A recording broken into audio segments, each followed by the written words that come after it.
Good afternoon, everyone, and welcome to our March 21st, 2023 County Board meeting. This is Board Chair Christian Dorsey presiding, and joining me are my colleagues, Vice Chair Garvey, as well as board members Katie Crystal, Matt DeFerranti, and Takis Karantonis. We are going to begin our meeting today with some recognition and reports from board members as well as the county manager, and I'd like to kick us off with actually a proclamation surrounding National Social Work Month. We have a number of guests today who are going to be the recipients of this proclamation. But each March of every year is National Social Work Month, and this year the theme is breaking barriers. Social workers work in many different places, including schools and hospitals, mental health practices, veteran centers, child welfare agencies, the criminal justice system, in corporations, and working for the state, federal, and local governments, just to name a few places. And although there are many kinds of social work, members of the profession all share some common principles, an intense dedication to the people they serve, including a commitment to equity, equality, and social justice for all communities, and really helping each and every individual under their charge achieve their full potential. Every day, social workers help break down barriers that prevent people from living more fulfilling and enriched lives. And our own social workers at the Department of Human Services exemplify this theme of breaking barriers in their work for Arlington families, adults, children, people with disabilities, as well as anyone who may need their support. So at this time, I would like to recognize and bring up a few of them to receive the proclamation, which I will read a little bit of in just a moment. But in a moment, I'd like to invite Oliver Russell from the DHS Behavioral Healthcare Division, Job Guevara from the Child and Family Services Division, Jose Rodriguez from the Economic Independence Division, and Patty Nance from Aging and Disability Services. Please come on up.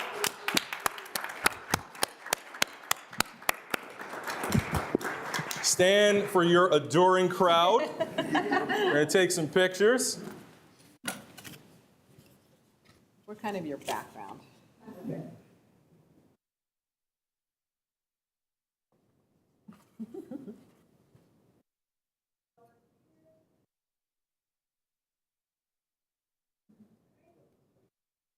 Awesome. Awesome. Congratulations.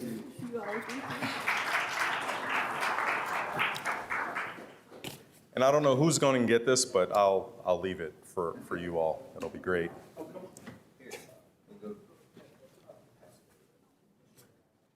Ollie, there you go. Thank you.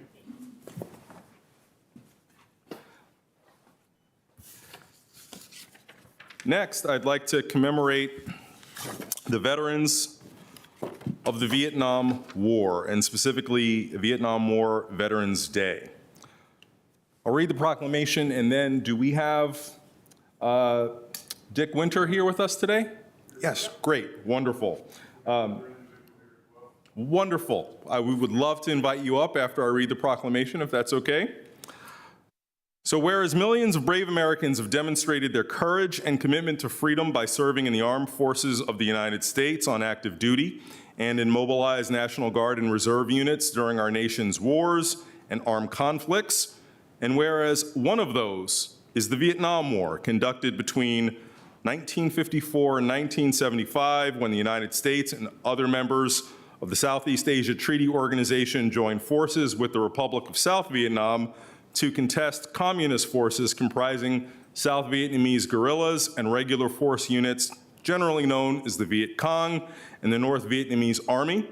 And whereas 540,000 Americans served in this war, with over 58,300 dead, 300,000 wounded, and over 2,400 missing, and whereas many of those who returned home from what was considered an unpopular war were not given the same respect and acknowledgement given to veterans of previous wars, and whereas Arlington County is home to over 3,000 Vietnam veterans and is proud of all of our veterans and is dedicated to honoring all of them in order to ensure that we never forget them for their specific service and their sacrifices.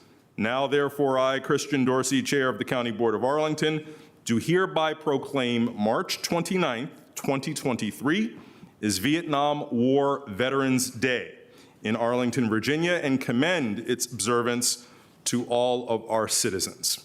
Thank you, gentlemen, for representing all veterans, for your specific service, and for ensuring that our community could commemorate their service in this special way. Thank you.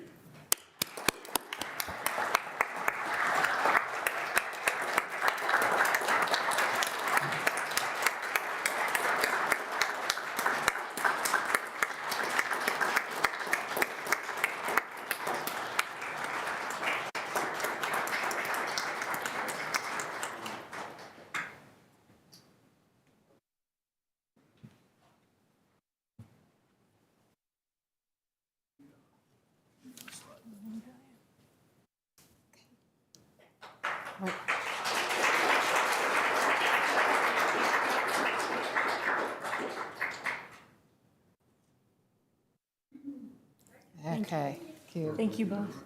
Yeah, thank you so much.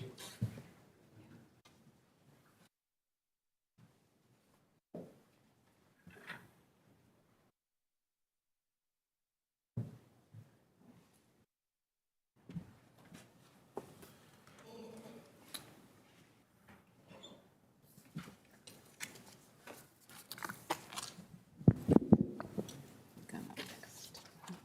Right. So now I would like to turn it over to Vice Chair Garvey for I don't know what it is, so you go ahead and you take it away.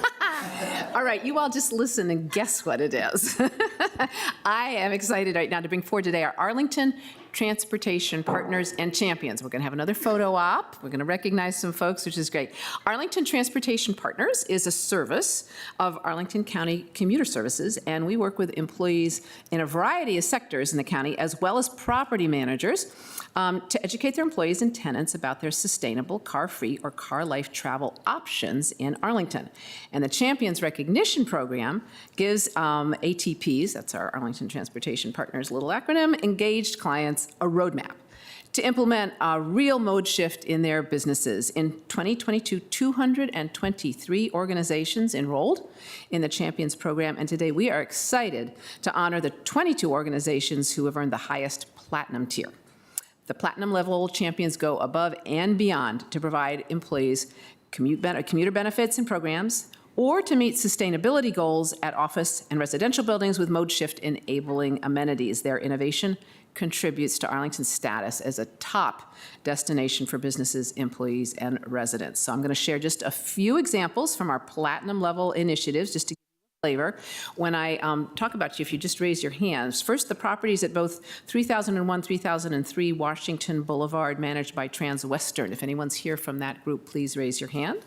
Otherwise, I'll just tell you what they do, which they offer an $850 bike purchase incentive program to encourage office tenants to commute by bike. And then we have Trove Apartments, managed by Bazzuto, who yes, there we are. Thank you for coming. And you all offer residents a rush hour shuttle to Pentagon City Metro, sidewalk level bike rooms to help residents get on the go smoothly and safely after their bike rides and before their bike rides, and the Capital Share and Smart Trip cards for new residents. And then finally, on these three, I'm just highlighting Cortland Roslyn, which is managed by Cortland. If you all are here, raise your hand. And Cortland provides residents with a spacious bike room with a e-bike charging and station and held a bike tune-up event. Excuse me. They didn't do all of that every day, but they did hold a tune-up event with Phoenix Bikes, one of my favorite nonprofits in Arlington. And they provide electric charging service to help relieve residents of the obligations and expenses associated with owning a car in a transit-dense environment. So now I'm going to read our 2022 Platinum Champions, all of them, these properties and organizations. So when I call your name, please stand or raise your hand as you're comfortable. In the end, we'll bring everybody up for another photo op. Okay, so first, as I mentioned, 3001, 3003 Washington Boulevard. Next is J Soul. The next is Meridian at Courthouse Commons. Yes, Waterview. Central Place, don't be shy, all. Hyatt Place, Arlington Courthouse Plaza. The Pierce Condominium, Virginia Square Towers. National Landing Business Improvement District. Come on, the bid's got to have someone here. They're busy. Amazon, The Trove, Nestle USA, thank you. Don't just raise your hand, you can do it. George Mason University, Arlington campus, Washington Headquarters Services, Army National Guard Bureau Headquarters, the Westview Ballston Metro, Virginia Hospital Center, all good health with riding bikes and walking, it's great. Ballston Exchange 4121, Ballston Exchange 4025, HB Woodlawn, Cortland Roslyn, and the Latitude. So everybody who raised their hand who's here, or if you were afraid to raise your hand, ooh, please come on up for a picture. Thank you.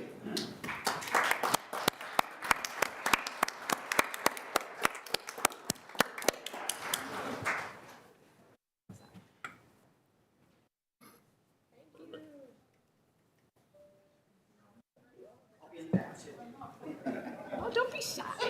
I'm in the back. We're in the back. We got your backs. You're good. We got you. Oh, look at everybody. This is great. There's a lot more people up here than actually raise their hands. Yes, they really were shy about raising hands. Thank you all. Well, pretend you like each other. It's okay. Okay, does that work?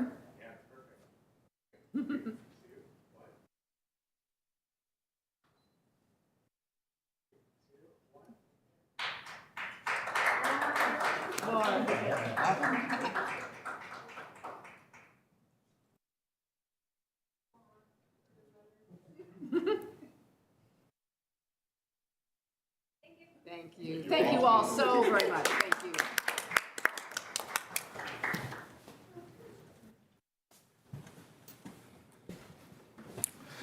Well, thank you, transportation partners. And now I'd like to turn it over to recognize some Arlington County employees. Mr. Schwartz. Thank you, Mr. Chair and members of the board. As you know, I've been doing an employee care spotlight every month, and this month, oh my God, it's Monica Cannon. So I want to tell you, Monica, just raise your hand for a second so everybody knows where you are. There you are. Okay, so now I can embarrass you.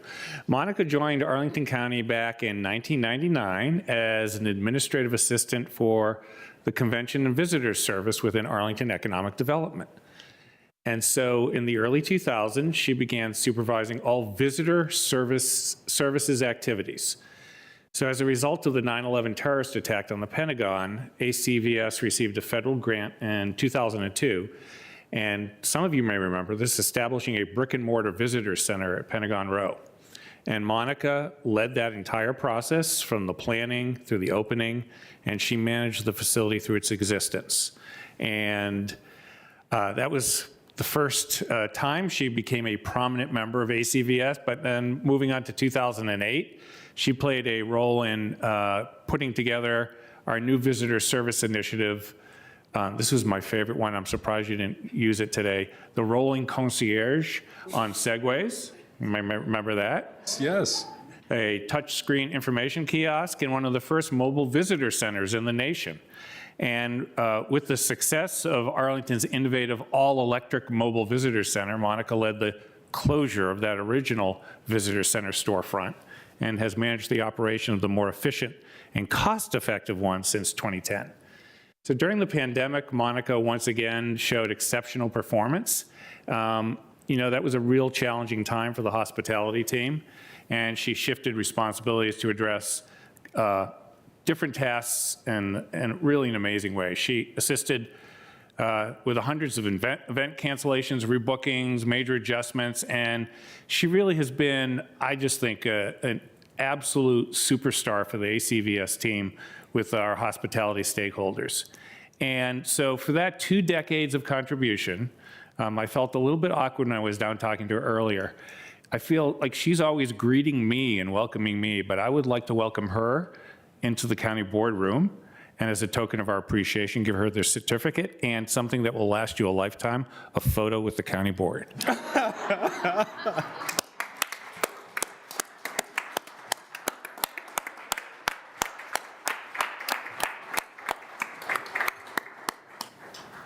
Congratulations. Thank Thank you so much. Hospitality Center, that sounds like fun. Hello, Emily. Good to see you.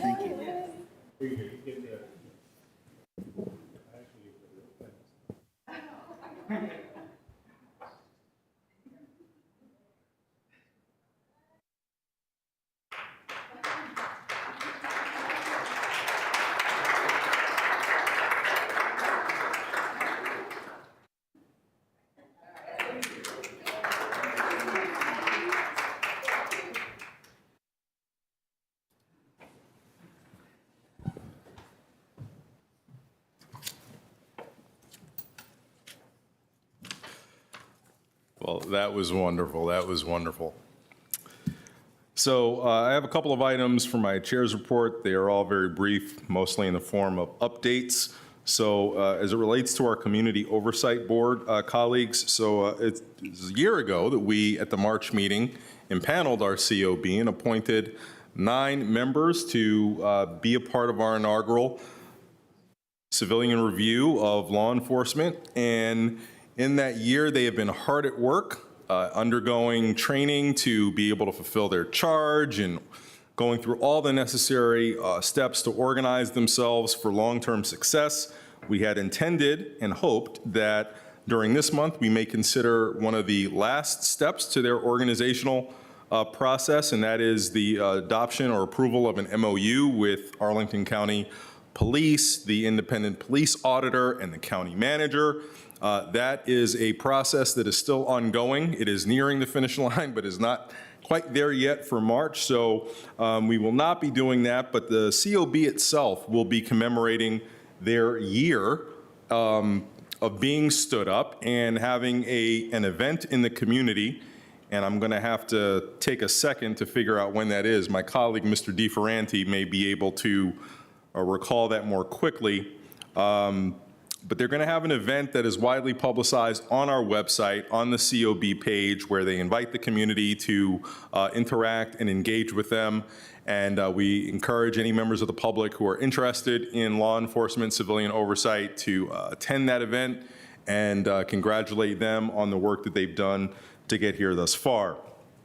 Second piece of news concerns the Amazon announcement on Penn Place. I know for a lot of people in the community, there's a lot of news about Amazon that they're working hard to try and assimilate between layoffs and the announcement about Penn Place, so I'll try to put it all into the necessary context. So Amazon has determined that they're going to indefinitely suspend their activity on working towards developing the Penn Place portion of HQ2. The Met Park portion, the first phase, is nearing completion and actually will have a grand opening sometime this spring. I think that's expected for June. And Penn Place, which is the second phase, is going to be postponed indefinitely while they figure out what their long-term strategies are. Now, that doesn't mean that Amazon is reducing their commitment to Arlington. In fact, they have affirmed that their commitment to fully developing HQ2 as was envisioned when they chose Arlington is still on track. And to ground everyone, that was expected for full build out by 2035. What we saw in the last few years was an acceleration of their HQ2 plans, but that has shifted, but their long-term prospects of doing it by 2035 as agreed to still remain in place. So at this point in time, they have exceeded their performance agreement requirements for the number of jobs that they brought to Arlington, which at last count, Mr. Toohill, you can correct me, I believe is over 8,000, and they've also exceeded their square footage targets for this point in time. A feature of the agreement that we have with Amazon is that those targets must also be matched with a growth in the transit occupancy tax that Arlington County receives from a pre-COVID baseline. Since that has not materialized, Arlington County has not needed to pay any incentives to Amazon despite their meeting the targets for growth in jobs and office space that we agreed to. And lastly, I'd like to now spotlight something that was consummated this past Saturday while the board was in the midst of some other things. But there was a truly, truly wonderful thing that occurred. As our community has struggled to help and support families who have continued to struggle despite the pandemic's end with job stabilization that has put them in position that would otherwise result in eviction, there's lots of resources that were stood up federally, from the state, locally, to ensure that that didn't happen while we were experiencing a global health pandemic. Those resources are drying up and dissipating. And Arlington County's ability to provide eviction assistance is constrained by our budget, even though we are doing substantially more than we had before.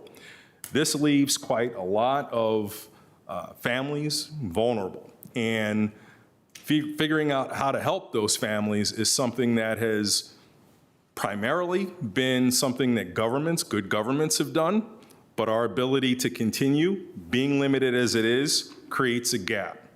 This past Saturday, Arlington Presbyterian Church consummated a gift, $200,000, to ensure that approximately 200 families who live at Arlington Partnership for Affordable Housing owned sites on and near Columbia Pike are not subject to eviction.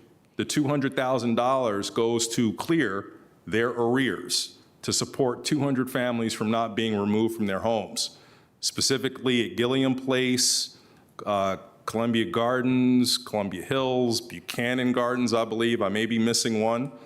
But those sites were partnered with by Arlington Presbyterian Church to ensure that those families could remain in place. And so I wanted to spotlight this because it's truly an example of help being delivered, even if it's not the government being the ones to deliver the help. And at this point, to say a few words about this incredible act of generosity and to just really bask in our appreciation for what you've done, I'd like to invite the pastor of Arlington Presbyterian Church, Reverend Ashley Goff. Please come up to the front and say a few words.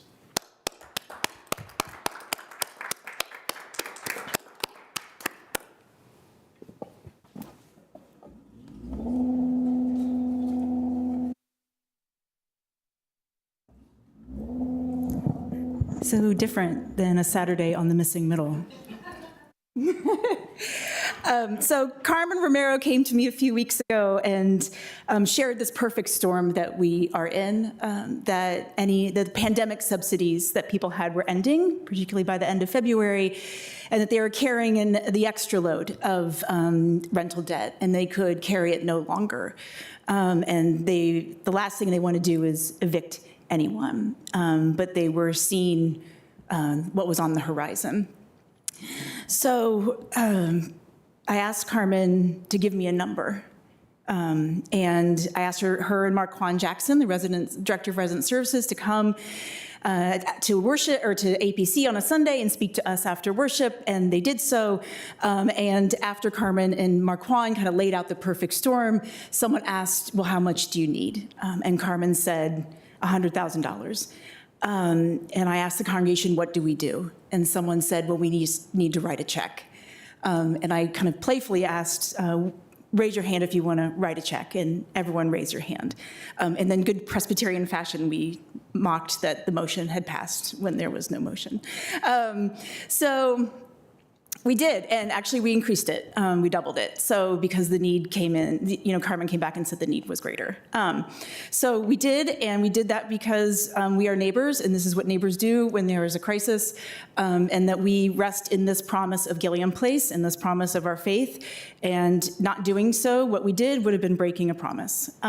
So we're honored that Carmen came and asked us and gave us that big number, and I'm thankful for the internal conversations that we had and our own nimblism to turn this around, and what we'll say is outflank any red tape.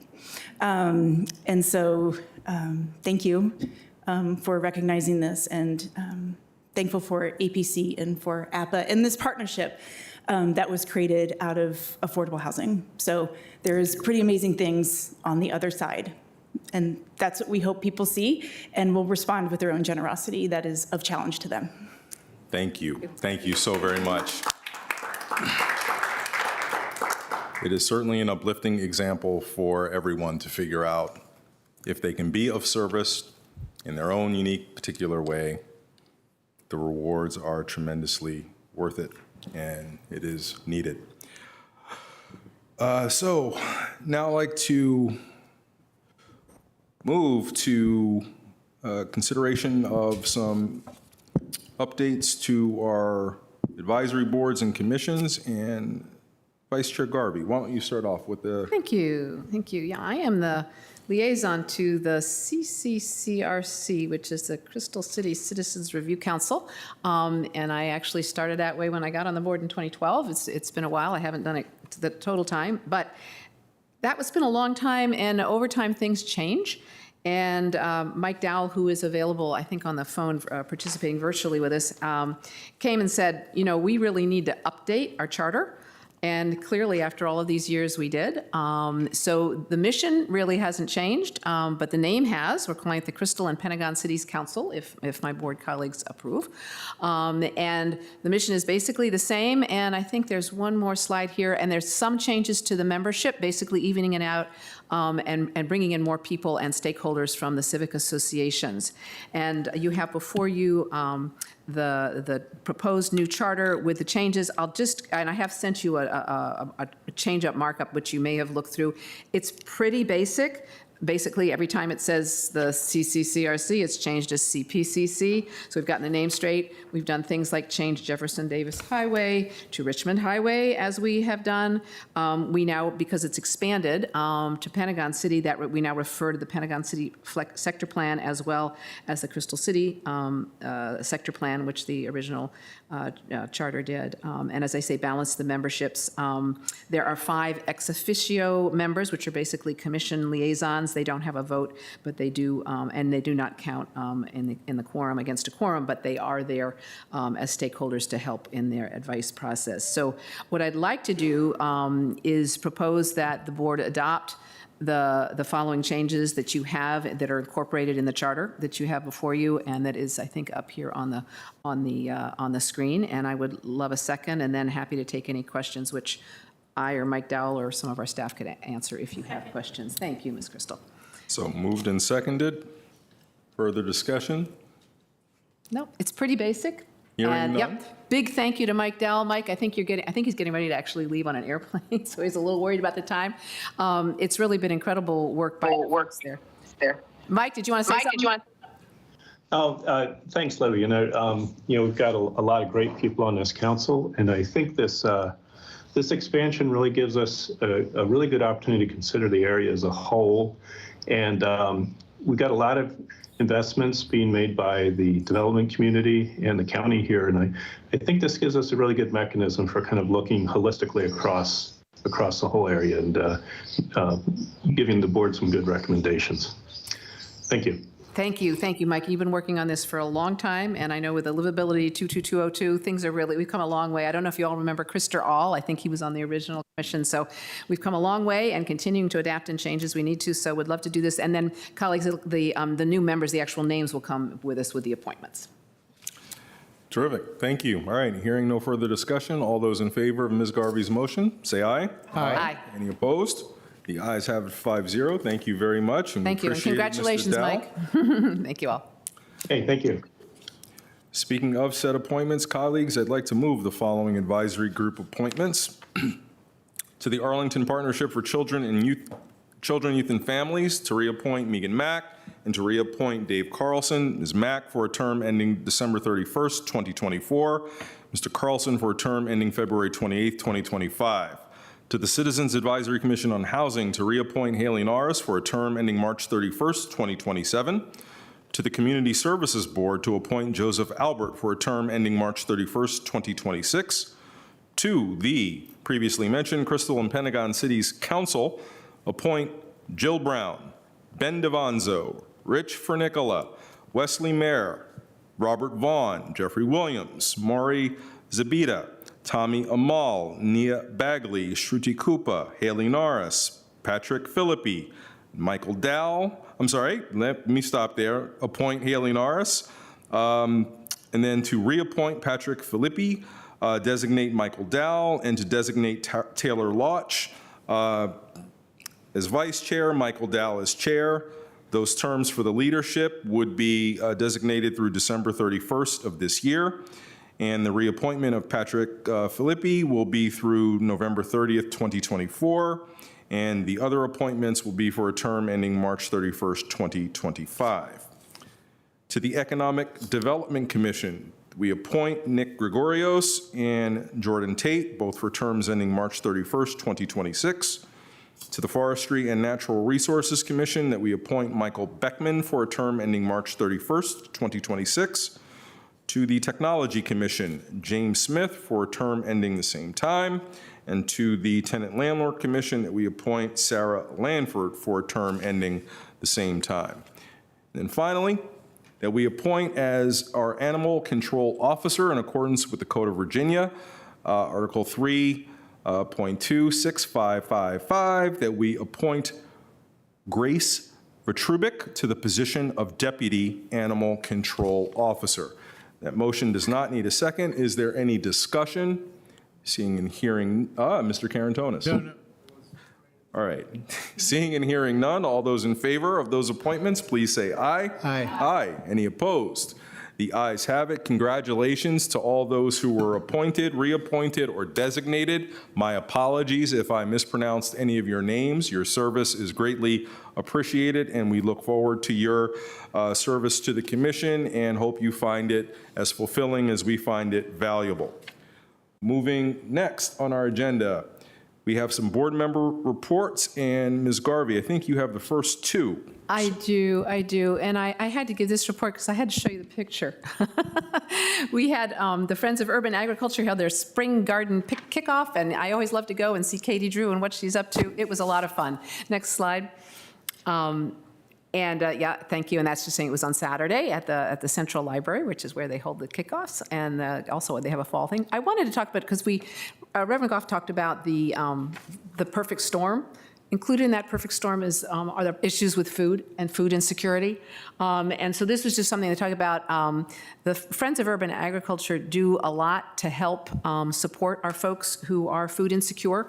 And this is just sort of going over how much of a blow this is being and will continue to be to those who are in need in Arlington, and really appreciate the work that FUA does. I think they are increasingly important and creating better, creating ways for more people to get healthy food and vegetables and fruits that they need. And the next slide, please. I think I have, if you would like to help, there's an Arlington Food Security Coalition, FUA is part of that, and anybody watching this who would like to join up and help, you are very welcome to do so. Virtual meetings, as it says, fourth Monday of the month at 1 p.m. Lots of work to do, lots of good work to do, and I don't know that Katie wears her bumblebee outfit all the time, but it's kind of fun. So if you'd like to help, please do. And then I'll go ahead to my next report, if that's all right, Mr. Chair? Please. Yeah. So another fun one, I got to participate and be present for the Crossing Guard Appreciation Ceremony. Crossing Guards are some of these amazing people in Arlington who, they're out there every day. They're always on time. They're there twice a day, helping our children and keeping them safe. They're kind of unsung heroes in many ways. It was really a lot of fun, get everybody in person and actually, really appreciate folks and tell them thank you. Next slide. One of the most amazing, Janet Hunter, she'll be 42 years as a crossing guard in August 30th. And I found myself just amazed. That's 42 years of being on time twice a day, which often feels beyond me. It's just great what she's done. And then our newest member, another picture, is Linda Thornhill, and I just kind of love this picture. She's just started. And everybody really, I think, enjoys the sense of community that this work contributes to their lives. It really is wonderful. And one of the things people talked about is how they call it, you're not a crossing guard, you're our crossing guard. This is our crossing guard. Every school community feels very much like their crossing guard is part of their family, and they are. So it's a wonderful work that these folks do. If anybody would like to think about being a crossing guard, we do need more, and please feel free to connect up. I don't think I have a link here, but obviously just connect with the website, and we can find you, or just contact the county board office or the police department, and we will connect you with folks. And the next one is a regional report, which I'll do later. Thank you. Thank you very much. And for our next board member report, I'll turn it over to Mr. Karantonis. Thank you, Mr. Chair, colleagues. Actually, I wanted to yield my time to two awesome presenters today. I hope they are aligned.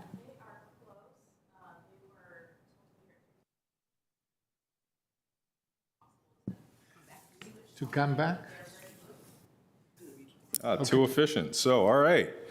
Why don't we go to our regional report, and then we also have another item which we can do and have them come in afterwards. Ms. Garvey. Thank you. And then just one more, Mr.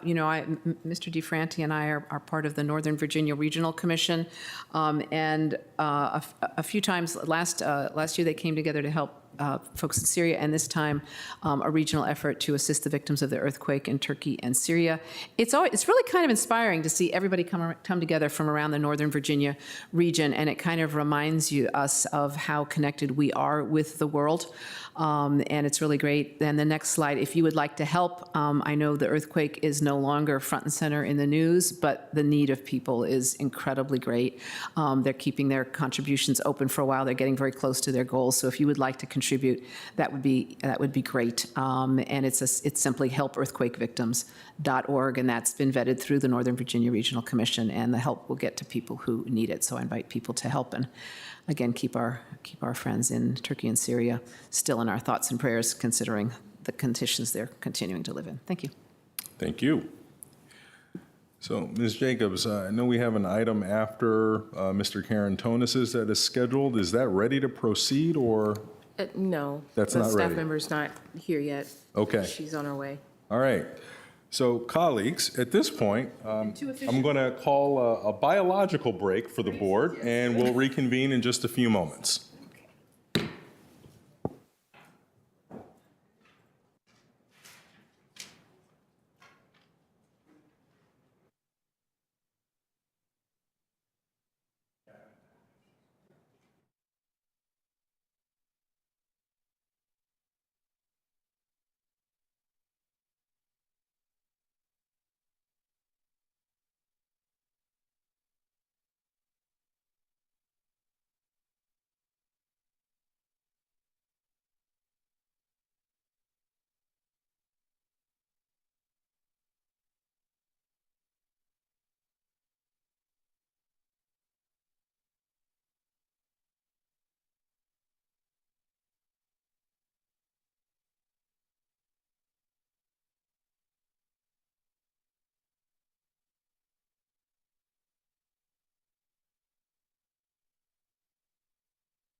Resumed. Mr. Chair, my apologies. Don't worry about it. for Mr. the Carantonis, snafu the on floor is time. yours. Actually, I wanted to yield the floor to the immediate past chair of the Economic Development Commission, Avril Sisk, and the current chair of the Economic Development Commission, Mr. Bill Dunn. This commission has been working on equity-related frameworking for prosperity since before our resolution in 2019. And both the current chair and the immediate past chair are here to present the most recent presentation of the Framework for Prosperity. And I thank them both for being here with us today. Thank you. First of all, again, I'm Bill Dunn. I'm the current chair. And if you could move forward, I'd like to just use that as the context. So this Framework for Prosperity document, I think is fascinating that this actually, the context for this goes back 18 years. Actually, in 2005, the county board, your predecessors, launched a task force for BRAC. And as an outgrowth of that task force, this Framework for Prosperity initiative commenced in 2006. And they spent hundreds of man-hours formulating best practices for economic development. And this document is a distillation of those initiatives that were identified as those best practices. And if you could move forward. The first four were the original objective, the original four goals. There were 18 strategy initiatives that are part of this document, and they are meant to contain all policy strategy and try to embody policy strategy that could be relevant for economic development initiatives. So as policymakers, as businesses, as community stakeholders, try to develop initiatives for growth of our economy, they can find a home in this document. That is the purpose of it. And of course, in this latest update, we've included the fourth goal. I'm going to leave that transition over to you. Well, actually, one more slide. This is the history, as I just mentioned. So while the genesis of this was back in 2006 when they started all of the work, the actual product did not get ratified until 2008. And then in the subsequent years, and incidentally, I think it's actually striking how timely this presentation is for the genesis of this document for a very, very stressing need with 20% plus vacancy. And here we are, again, eclipsing that today. So we are incorporating the best of Arlington in this update, and I'm going to leave that for Avril. Thank you so much, Bill. Thank you. Thank you. You need to turn on your microphone, Avril. Thank you. Thank you so much, Bill. I appreciate this wonderful, in entree to my next section. Can we go to the next slide? We are very interested in making sure that the equity resolution that this board passed is inculcated into the Framework for Prosperity. We understand that the work that you did back in 2019 is something that should be known, should be understood, and is part of the aspirational aspect of economic development in Arlington County. We see it as a way to make real the values espoused by the county board. And we also wanted to share with businesses that we will be recruiting, businesses that are already here, and members of the community, the equity resolution. It's our understanding that many people are not fully aware of it, and many people may or may not be familiar with the general framework for prosperity.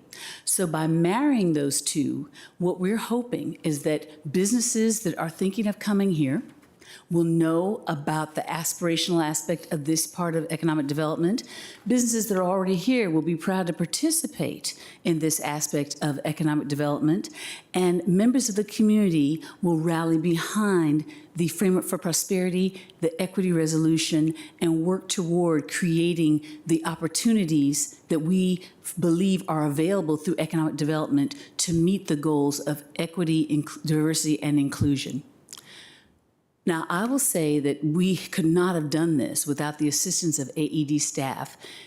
We have, as Bill explained, the framework for prosperity, 2 prior iterations.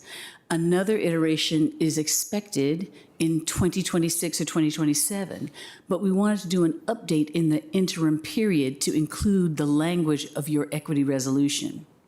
We want you to know that after 18 months of solid work in our EDC, this passed unanimously with all of the business leaders at that table, business community representatives, in favor of this equity resolution involved in the framework for prosperity. We think because issues of diversity, equity, and inclusion can often be polarizing, that it's significant that the EDC of this county was supportive of this, and we worked it through, and we had all members agree on its passage. The next slide, please. To support this updated EDC framework, we wanted to have you consider various ways that you could share this information with the community, particularly the interested audiences that I outlined. To begin the process, we ask that the county board provide support to the Arlington Economic Development Office by reallocating or allocating existing resources to, next slide please, we want to share the document.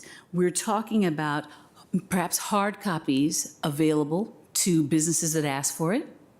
We ask that it be placed prominently on the county website as well as the economic development website. And we're also hopeful that we can find the ways to place it where it can be found under, say, best places to live, work, and play, best places to live, best places for women engineers. You know, they have all those types of citations on the internet. We would love it if there could be ways to place this there so that when people click on to Arlington, this will pop up. So interested businesses that would like to come here or are looking for a new home, they're looking all over the country. We want them to come here. For staff of those companies, we want them to urge their companies to choose Arlington because they will have seen the framework for prosperity with the diversity, equity, and inclusion update. And we want members of this community who may not be aware of your work and efforts in part of equity, diversity, and inclusion to be aware that this is part of the county's vision. And so that members of the community feel confident that companies that come here and that companies that are here recognize the county's commitment, and we aspire to have them be part of making that manifest. Next slide, please. I want to thank you. We'll pause there for questions if you have them. Well, thank you. We appreciate it both. Mr. Karantonis, anything else to add before we move to discussion? My thanks, first and foremost, for being here, for presenting that. I'm very proud of the work that you have been doing and very grateful for this, and also to ED staff that has been a companion along this very, very long journey. I have to honestly say that I had problems to find the framework for prosperity as the 2.0 as a document to download from the website. So this is something we have to improve on. So I put a pin on this. I will get back to that. But colleagues, if you want to make to ask questions or comments, they would be very welcome. Thank you. I'll start off and just say, first of all, thank you for the real clear desire to affirmatively share Arlington's commitment to equity with the business community. I think often people think about equity in terms of its impact on people, but not necessarily connecting it in the economic development context. But as you've realized, it was central to what we envisioned when we adopted it in 2019. And we found that businesses that know of and share in this vision become especially committed to Arlington. And so I think it's an important part of building the kind of economy with the outcomes that you desire. So, thank you very much for leaning into this and not viewing it as a non-business thing, but really figuring out or understanding that it is essential. And as to your ask, to come up with resources for promotions or advertising budget and strategy to ensure that this gets out there so that people get it and can, serve to affirmatively attract those who share that kind of vision or want to be a part of that vision so that they know that Arlington is a place where they'll truly be welcome. I think that's really sound advice. I might be inclined to suggest that we kick it back to you a little bit to refine that strategy in concert with Director Toohill before you ask us for money, but just so we know how much we're talking about. But I think the point's well taken, that if we're going to do this, we should really do it well, and we should find the resources in which to do it. So I think we're up to that challenge. So that sounds great. Anyone else? Ms. Garvey? Yeah, I just would like to say thank you. And I think the more we can get folks to realize that, as someone said once, the right thing to do is often the economically smart thing to do. I mean, a resilient, sustainable community that can adapt quickly to whatever gets thrown at it is an equitable community where everybody can contribute. No one group or person has got the answers, particularly in this fast-moving world. So it's really making us a lot stronger. And I really appreciate you kind of getting that message and getting it out there. And the more we can, I think the better, because it really is crucial to surviving in the 21st century, I think. So thank you very much. Mr. DeFranti. I want to add my thanks. Inclusive economic growth is a phrase that's kind of stuck with me. And this is, I like the idea, and I'm eager for next steps. So as you guys work together and come forward, I'm ready to hear what's possible on this. Thanks so much for the work.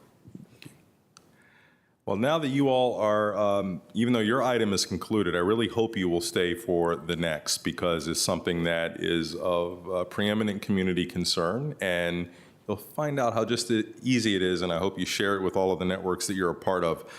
Colleagues, for this part of the board meeting, we've talked a lot about how to support various stakeholders in caring for individuals who may suffer from substance abuse challenges, and we know that we have ongoing issues with access to opioids that may or may not be laced with substances which can cause catastrophic overdoses. We also know that there is a solution to that particular problem, and one that's fairly easy to deploy if only everyone understood it. So to help us demonstrate to the community just how straightforward it is and how much Arlington County is willing to support people in getting access to the critical tools that can save lives, we've invited Emily Sigvalin to conduct a training, one that Arlington County has honed in on in order to show how quick, efficient, and easy it is to learn how we can actually be agents in saving people's lives. So Emily, take it away. Thank you. Thank you for having me. Let me first hand out some Narcan and information sheets. Yeah, we can pass them.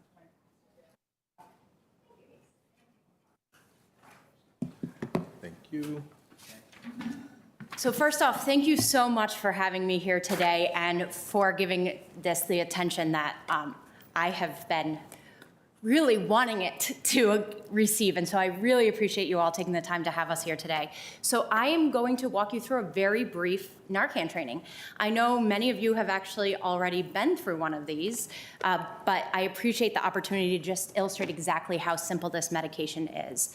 So the very first thing when we talk about Narcan is what is it and why do we use it, right? So Narcan is a medication that quickly reverses the effects of an opioid overdose. It works in about 20 to 30 seconds. It is a super simple nasal spray. It's just a very quick nasal spray. You insert it into a nostril, you spray, and you have administered the medication.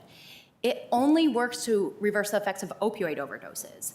But it is really important that when we talk about what an opioid overdose is, that we understand we are not just talking about illicit opioids like heroin or illegally obtained fentanyl. We're also talking about prescription pain medications like oxycodone, Percocet, those sorts of things that doctors prescribe us when we have a serious surgery, when there's a wisdom tooth removal, right? So this medication works in the event of an overdose on any of these things.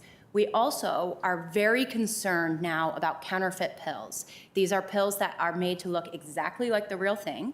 We know that it's not just counterfeit pills that look like pain pills, like your Percocets. It's also counterfeit pills that look like a Xanax bar or an Adderall, right? So we are very concerned about fentanyl being in our pills. And unfortunately, these pills look exactly like the real thing. So it would take having two exact ones next to each other, and even then you might not be able to tell the difference.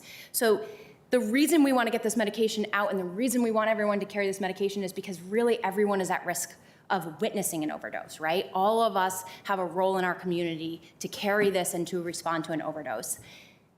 It is so simple, and you cannot cause harm if you administer it when it's not needed. So I always say when I'm giving the training, I've got 2 young kids at home. I've got a 5-year-old and a 2-year-old. This is the only medication my kids have access to. This is the only thing they can reach. When my father was going through treatment for cancer, he had tons of opioid prescriptions in the house. My parents had to have this in the house for my kids to be in the house, right? Because this is so safe. My 5-year-old could be up here teaching the training. That's how safe and easy this medication is to use. There are 2 laws that are really very important to know. One is the Good Samaritan law. If you've been through CPR training, it's the same law that you would have learned in CPR training. We are not civilly liable for the outcome. If we are working in our best efforts to reverse an overdose, we are not liable for the outcome. The other is the safe reporting of overdose law. This law is pretty new still. It's not even quite 3 years old.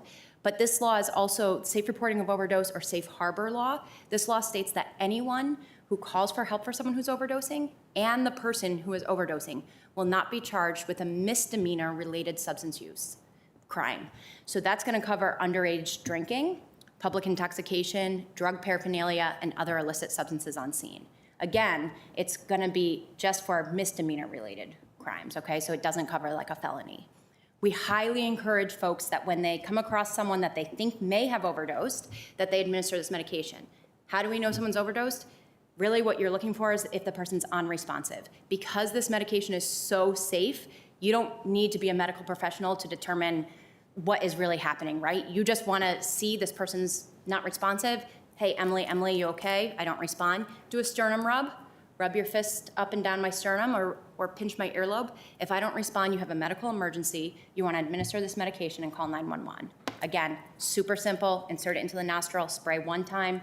Step back, give the person a little bit of space to recover. If they don't respond within a minute's time, you want to do chest compressions or rescue breathing. At this point, hopefully you have called 911 and they'll prompt you through the rest.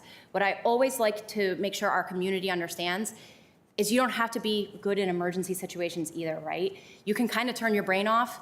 If you administer this medication, then call 911 and let them do all the thinking for you. They'll walk through everything else with you. So the key thing is don't wait. Don't worry, you won't cause harm, just administer. It's incredibly safe, and it's safe for kids, it's safe for animals, it's safe for pregnant women, it is safe for everyone.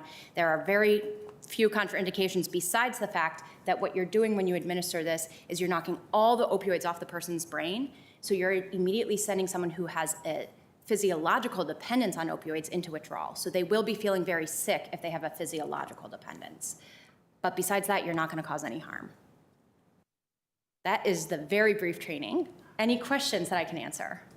First of all, that was impressively done. Impressively done. Thank you. questions and conversations. Ms. Garvey? Yeah, thank you. I didn't know this worked on more things than just fentanyl. That's really good to know.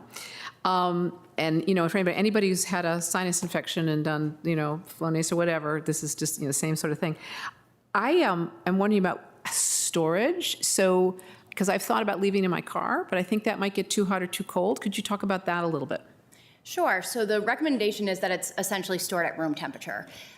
However, it can go on excursions up to 104 degrees, and the manufacturer has not defined exactly how long an excursion is. But one thing to note is our police carry it on their person, or sometimes they have it in their bag in their car, and they use it to reverse overdoses all the time in Arlington. So I'm not super concerned about it, although in the summer, I would recommend taking it out of your car if you're gonna, if you're going to leave it for more than 6 hours, let's say, I would recommend bringing it inside. In the winter, it is a liquid in here, so if it's freezing, like last night, if I tried to pull it out of my car in the middle of the night, it wouldn't have worked. It would have been frozen. So I would have had to warm it up first to let it defrost. That's great. And I shouldn't put anybody on the spot, but do we have this available in our office, like right here, if something happens? Do we know where to grab it in the building? Just, yes, Graham's got his hand up. You Yeah. got, yes? And we all have it on our persons. We do now. We do now, and there's some in the office. Great. Thank you. I will say, I really appreciate it, and I'm glad to have this. I actually gave mine to my grandson who was going back to college, and he's studying medicine, and he was thrilled to have it and pocketed it and took it off, and I figure, good for him to have it down there, but I'm glad to have another. Thank you. Before I recognize Mr. Karantonis, a quick question about expiration dates. So with epinephrine, for example, famously, when it's, delivered in the form of an EpiPen, it comes with a year expiration date, and there's a whole lot of stuff about whether or not that's real or just manufacturer's desire to get people to throw out good epinephrine so that they can charge you another $100 to give you a new pen. Do we have any data understanding whether or not the expirations on naloxone are truly real? Should people toss them when they've reached it, or is there a chance that it may still be effective after the expiration date? So what the state says, the state training guidance is, if all you have is expired Narcan, you should always use it. What we know is that it's probably good for at least 2 years past expiration date. And in fact, we have a nonprofit in our region that takes expired Narcan from folks that are uncomfortable having expired Narcan and want unexpired. So Okay. we know that they're using it to reverse overdoses as well. Thank you. Thank you. Mr. Karantonis. Thank you, Mr. Chair. There is, one very helpful feature of this packaging is that all the instructions that one needs are here. It's a very good refresher and very well and succinctly conveyed. There is a final stage, the 3, is to put the person into the recovery position. Is that absolutely necessary? Sometimes it could be difficult to do that. Yes, so the recovery position would be necessary if you're going to walk away. So the example I would give is if someone overdoses right here and we didn't have all this Narcan in front of us and we had to run across the hall to grab Narcan, and it was just me and that one person and I had to leave them, I would put them in the recovery position just because there was no one else to monitor them. When you're actually administering the medication, you want them just lying back, so you wouldn't have them in the recovery position for that. So the recovery position is only necessary if you're leaving them. Thank you. Ms. Crystal. I just feel like we'd be remiss in case anyone is watching and thinking, that was so easy, I want to do the same thing with my PTA or neighborhood group or my fellow students at APS school. Narcan at arlingtonva.us is how you can schedule a training of your own and get your hands on your own Narcan tools as well. And thank you so much. I actually don't doubt, given how quality that presentation was, that your kindergartner could probably deliver an equally compelling one. So hopefully there's not need at that young of an age, but really appreciate it. And I think that emphasis that it's how incredibly low the risk of acting is, especially in light of how high the risk of not acting is. So thank you, Mr. Chair, for coordinating this. I'm glad we could have this opportunity today. Absolutely. So don't wait and don't worry. So everybody in our community should remember, and don't worry, and thank you, Ms. Crystal, for telling them how they can go about signing up to receive this training. It's offered in a couple of different forms for many Arlingtonians who I know want to do a deeper dive. There is a 1-hour virtual training, but you can see that our Department of Human Services also can flex it so that you can provide a 10-minute phone training to get you equipped with the necessary skills and let you know how you can get access to Narcan at no cost to you so that you can be sure to be able to deploy it whenever necessary. Emily, thank you Thank so you. very much for Thank you joining all. us today. Thank you. Thanks. And with that, colleagues, the afternoon portion of our meeting is now concluded, and I would like to convene a closed meeting. So as authorized by Virginia Code Sections 2.2, 37A, A1, and 7, to discuss the performance of a board appointee, and 2 discussions regarding probable litigation where such consultation or briefing in open meeting would adversely affect the negotiating or litigating posture of the county. Is there a second? Second. Seconded by Mr. DeFerranti. Now move to a vote. All those in favor, say aye. Aye. Any opposed? The ayes have it, 5-0. Board is now in closed session, and we will return no earlier than 6:45 p.m. Thank you.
Okay, the board is back, and our first order of business is to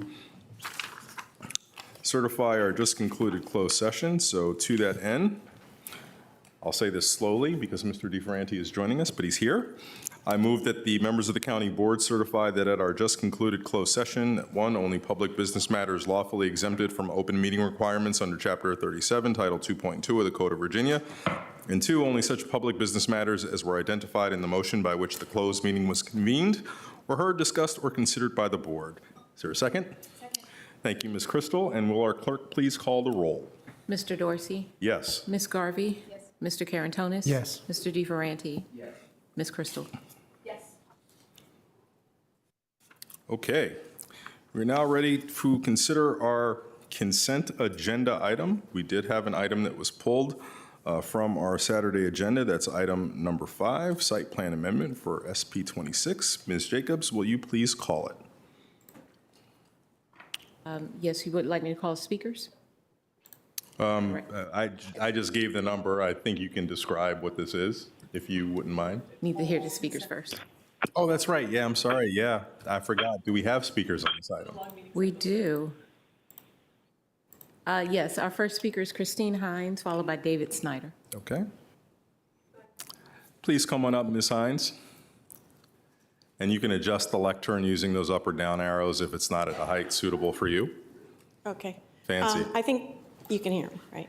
All right. Hi, my name is Christine Hines. I've been a resident of Arlington County since before 2000. I've lived in apartment complexes up until 2018, where I moved into a single-family home.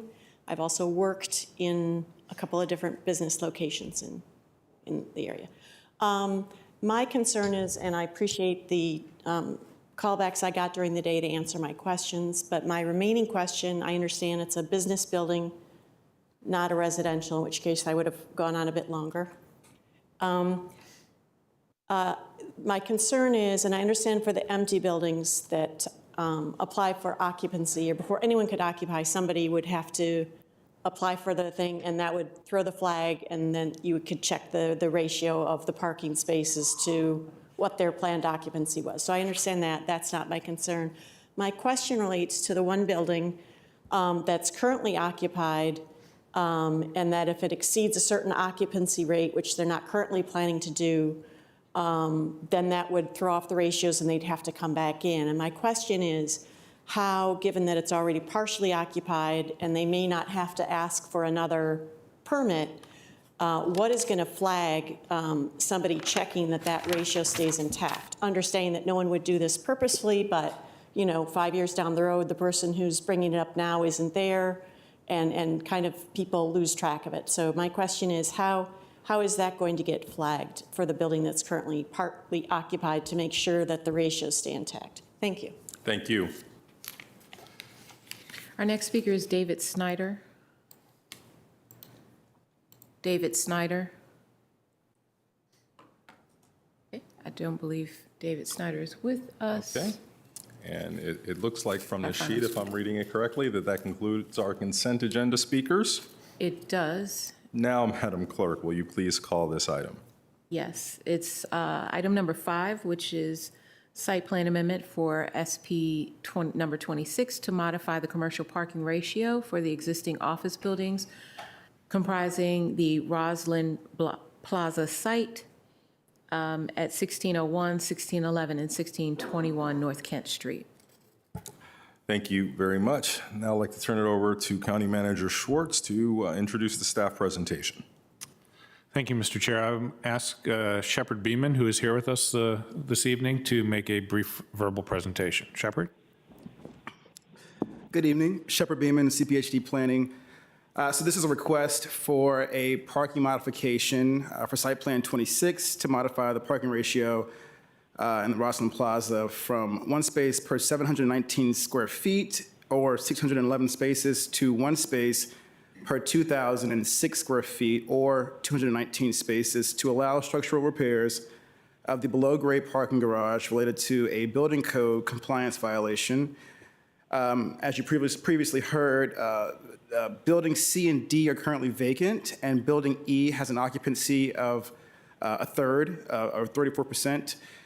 The proposal will assist in resolving issues related to the violation, but then following the repairs, parking spaces on levels G1 and G3 will be decommissioned, leaving 219 spaces on level G2, which will then service the currently occupied building E and provide that building with 219 spaces, which staff finds to be adequate to support building E even at full occupancy.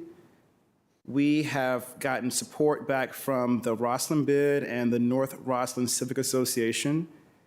Therefore, staff recommends approval of the site plan amendment with the condition that will require a site plan amendment before the issuance of a certificate of occupancy for any of the currently vacant office buildings, buildings C and D, to address modifications for parking.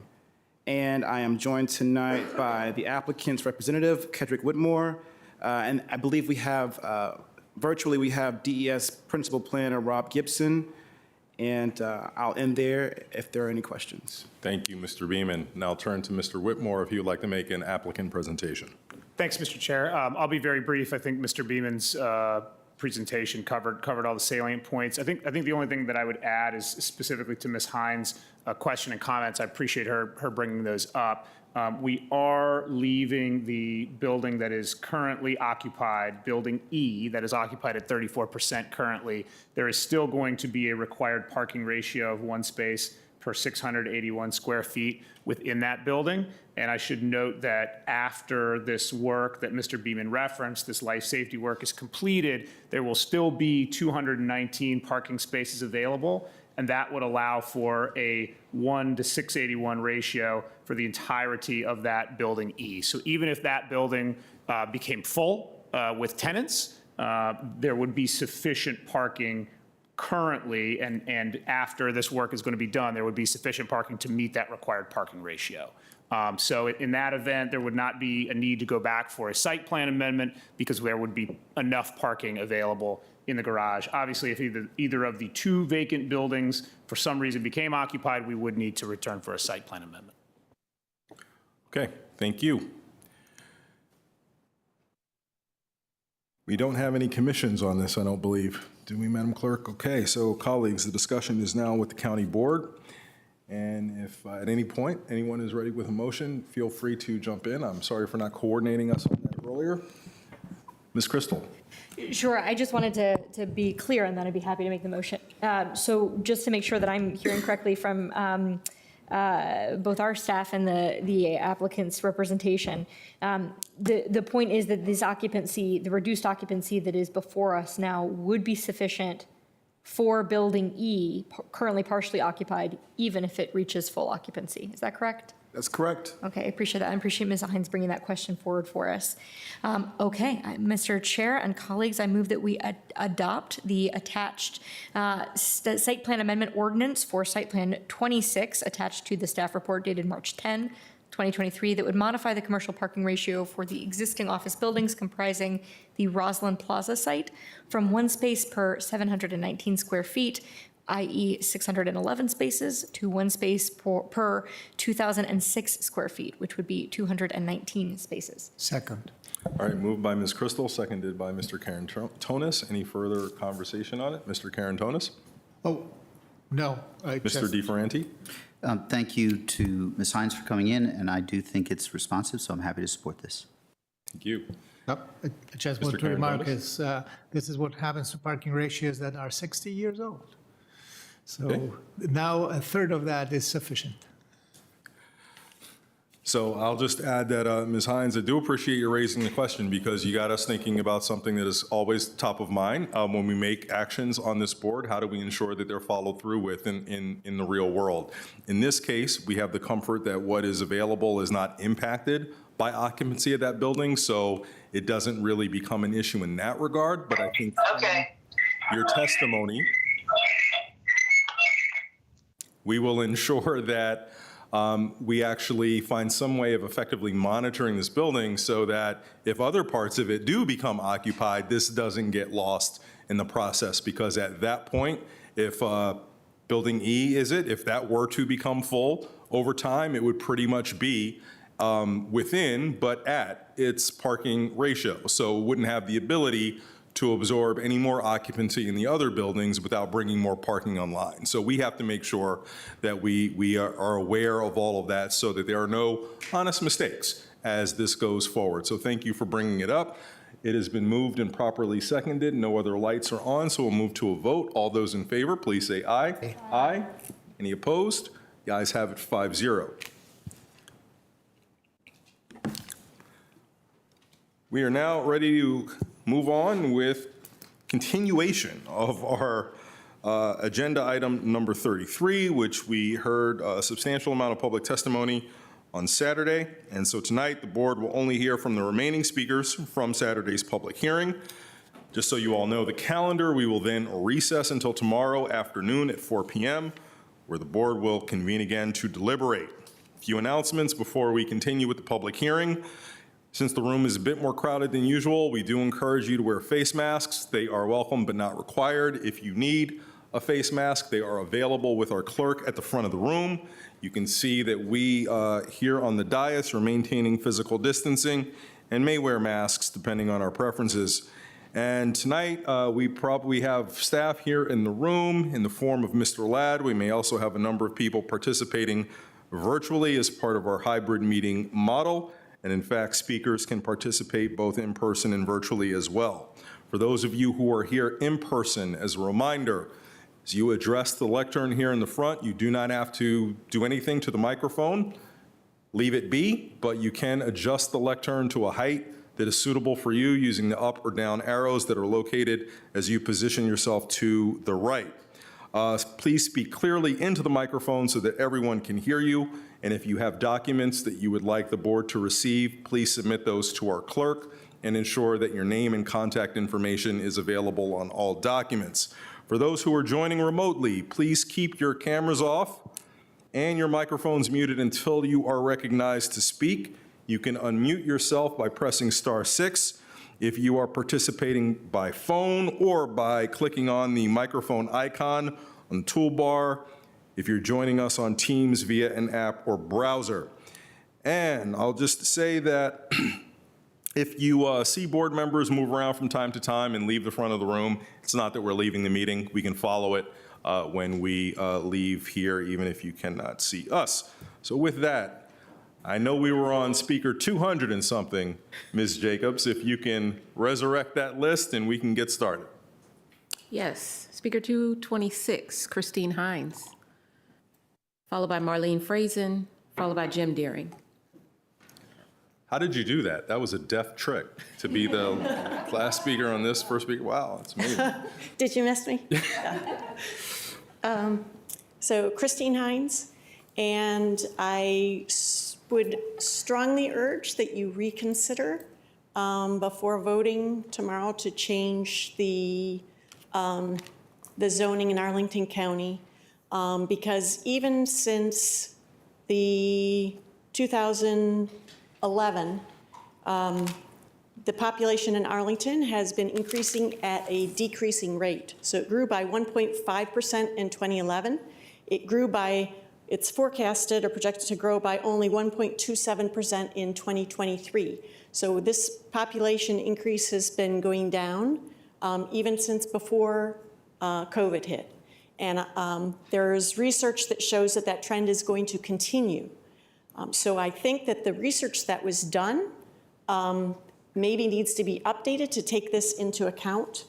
And the second thing I would like to say is that I think you should consider other options. For example, there's 18% vacancy rate in office buildings in 2021.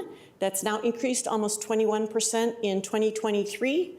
There are estimates that say that while it is expensive to convert office space into residential space, it makes sense that it is profitable in about 3% of the buildings. So if you take that 3% times the 35 million square feet of office space Arlington has, it's a million square feet, basically 700 units at 1,500 square feet per unit, 700 units.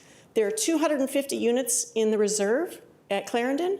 So it's roughly 3 apartment complexes the size of the reserve at Clarendon, which would result in 700 additional units. And so I just asked you to please think about your research, maybe consider rerunning it, and also consider all other alternatives that would be beneficial to both our empty office space and homeowners. Thank you. Our next speaker is Marlene Friesen, followed by Jim Daring, followed by Jonathan Krug. Marlee Friesen. Franzen. Marlee Franzen. Okay. Jim Deering. Jim Deering. Derek. Oh, there we go.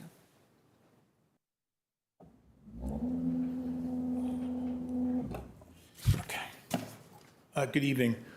The proposed missing middle housing is neither affordable nor assists with diversity. It has never been an open or transparent community engaged process. The proposal ignores the county manager's own 2019 report by failing to study the impact on the infrastructure, stormwater, school enrollment, fire, and EMS. The proposal is a classic bait and switch scheme by the county. Its own report states it will not eliminate single-family zoning, which is a lie. The county board may have the right to adjust zoning, but it should meet Virginia code requirements, which it has not done. Just because you can does not mean you should. Most importantly, the county board has divided our community by pitting neighbor versus neighbor. It has conducted this scheme under the terrible auspices of the COVID pandemic. You, the members of the county board who are elected to represent us with utmost integrity, have shown yourself to be self-serving and, worse yet, sacrificing the very communities your constituents call home. The residents of Arlington now, not the people moving here, not the thousands of Amazon employees who are invited, have made this county to what it is today. We pay the taxes, we're the boss, we're responsible for what's seen around you. We deserve better than this.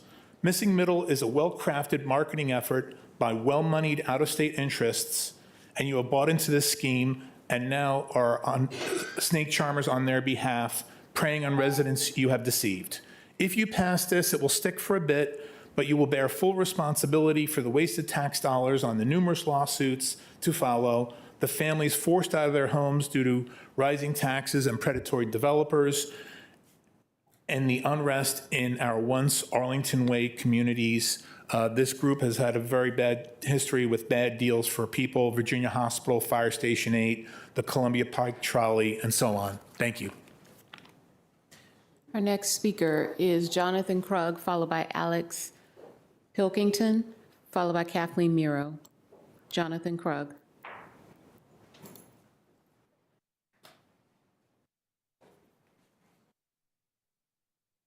Good evening.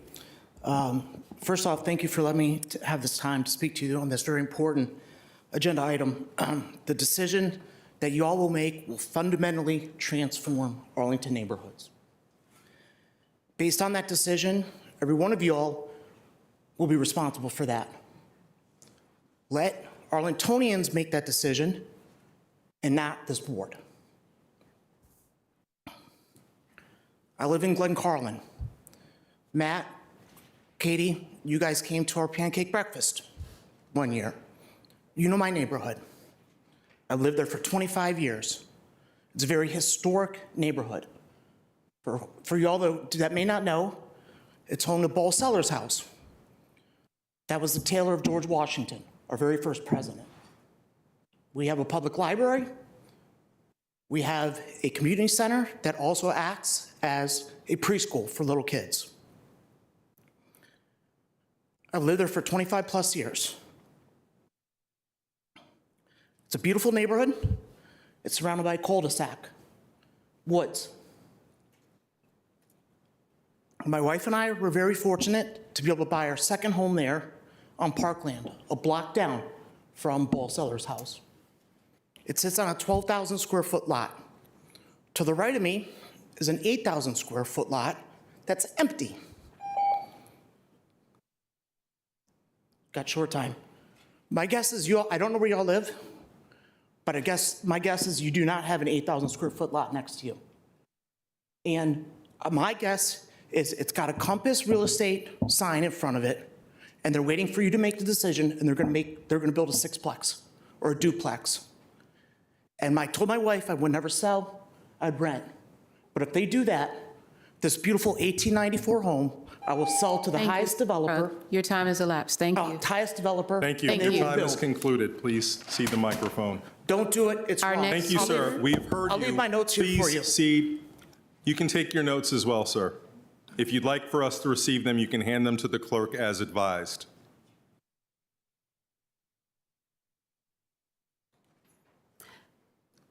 Madam Clerk, would you call the next speaker? Our next speaker is Alex Pilkington, followed by Kathleen Miro, followed by Michael Falkenham.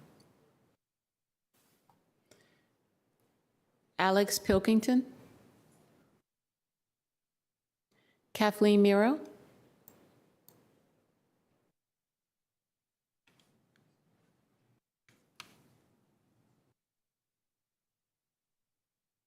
Hi. You can adjust the lectern and lower it if you'd like. Thank you. Hi. My name is Kathy Miro, and I've lived in Arlington over 65 plus years. I grew up here. I went to school here. I raised my family here. I've raised my grandchildren here. Arlington has always been a wonderful place to live and raise a family.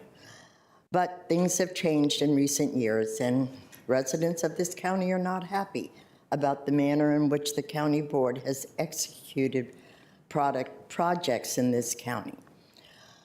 I own my own plumbing company. This plan will have drastic negative consequences on the already outdated infrastructure we all rely on. But again, the county failed to do the proper planning for this type of project.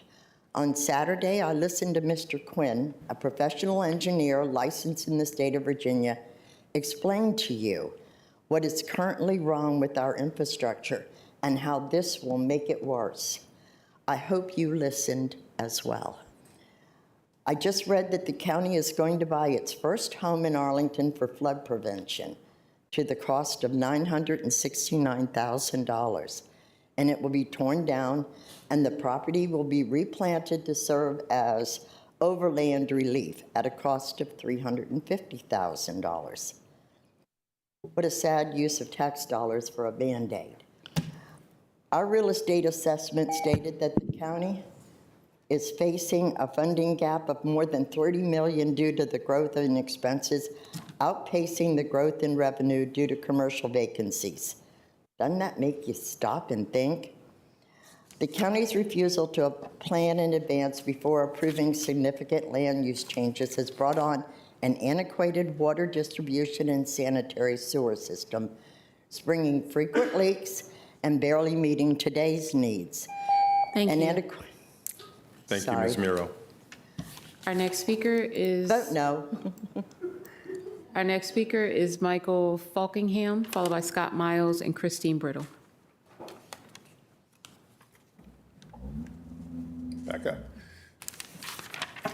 There should be no cap on a good thing. There's no cap on house prices. There's no cap on the emissions of people driving and commuting far because they can't find a place to live in Arlington.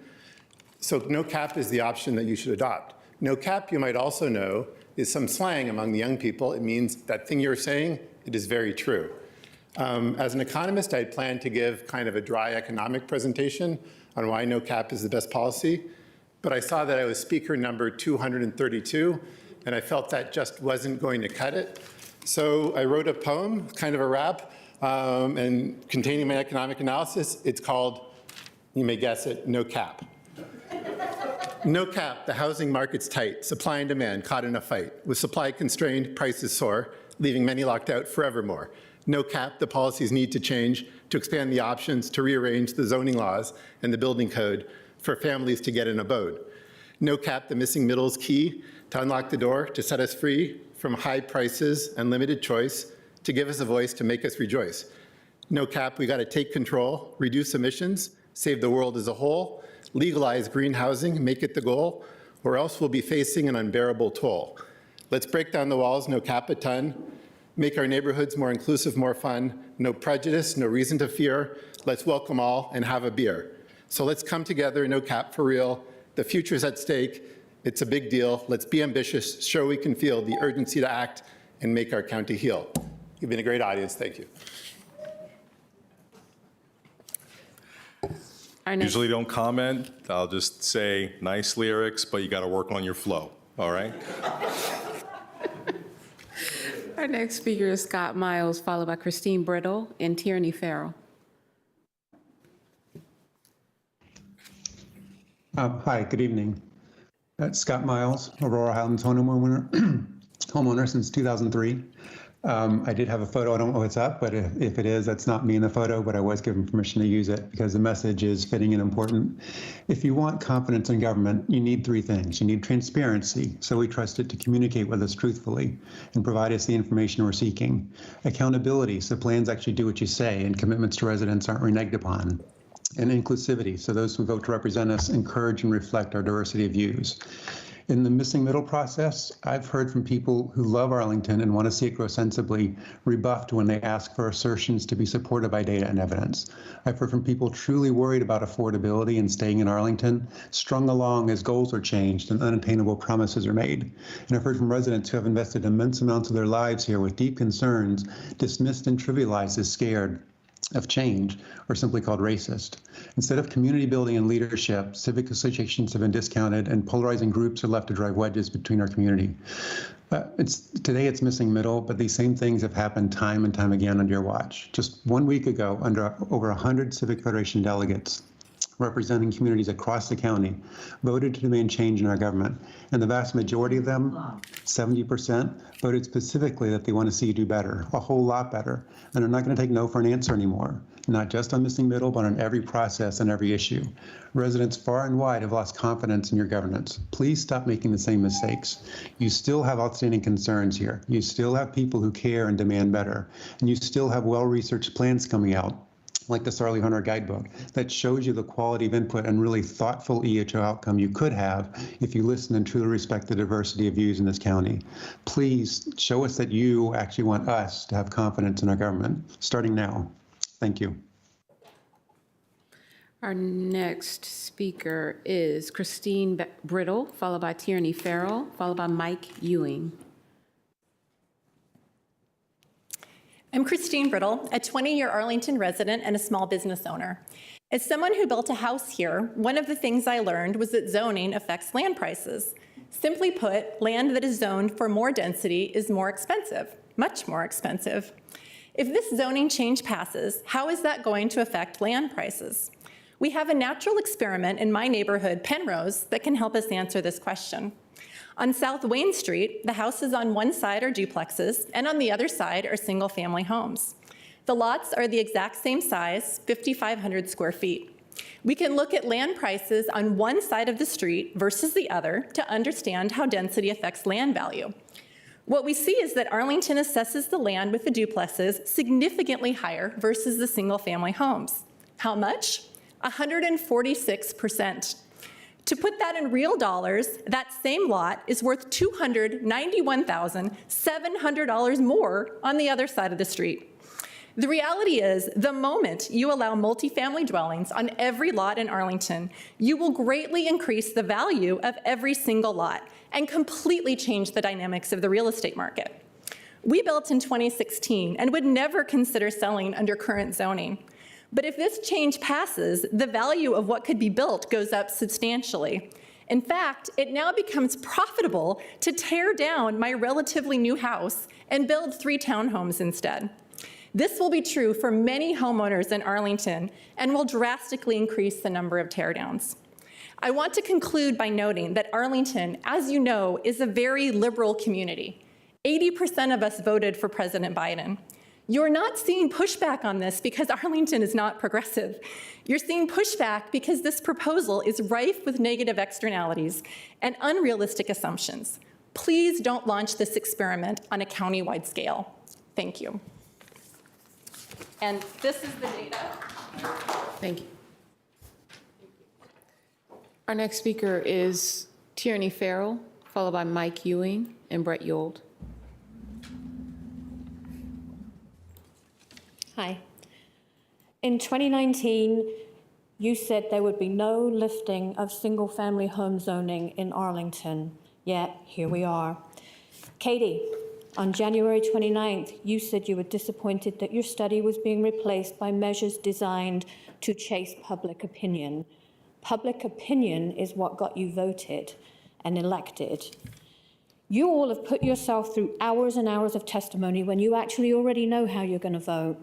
I believe you've already made up your mind, and no matter what gets said today, you will vote to lift single-family home zoning. Takas, Libby, Matt, when Christian and Katie exit the county board, you will be left holding the baby, and it is going to be one angry baby. Because this county is divided. Look at this room behind me. No matter how you vote, you are going to make half the county angry. You need to go back to the drawing board, and you need to find a way to represent the people who live and vote in Arlington, and you need to find a way to get the two sides closer to a compromise.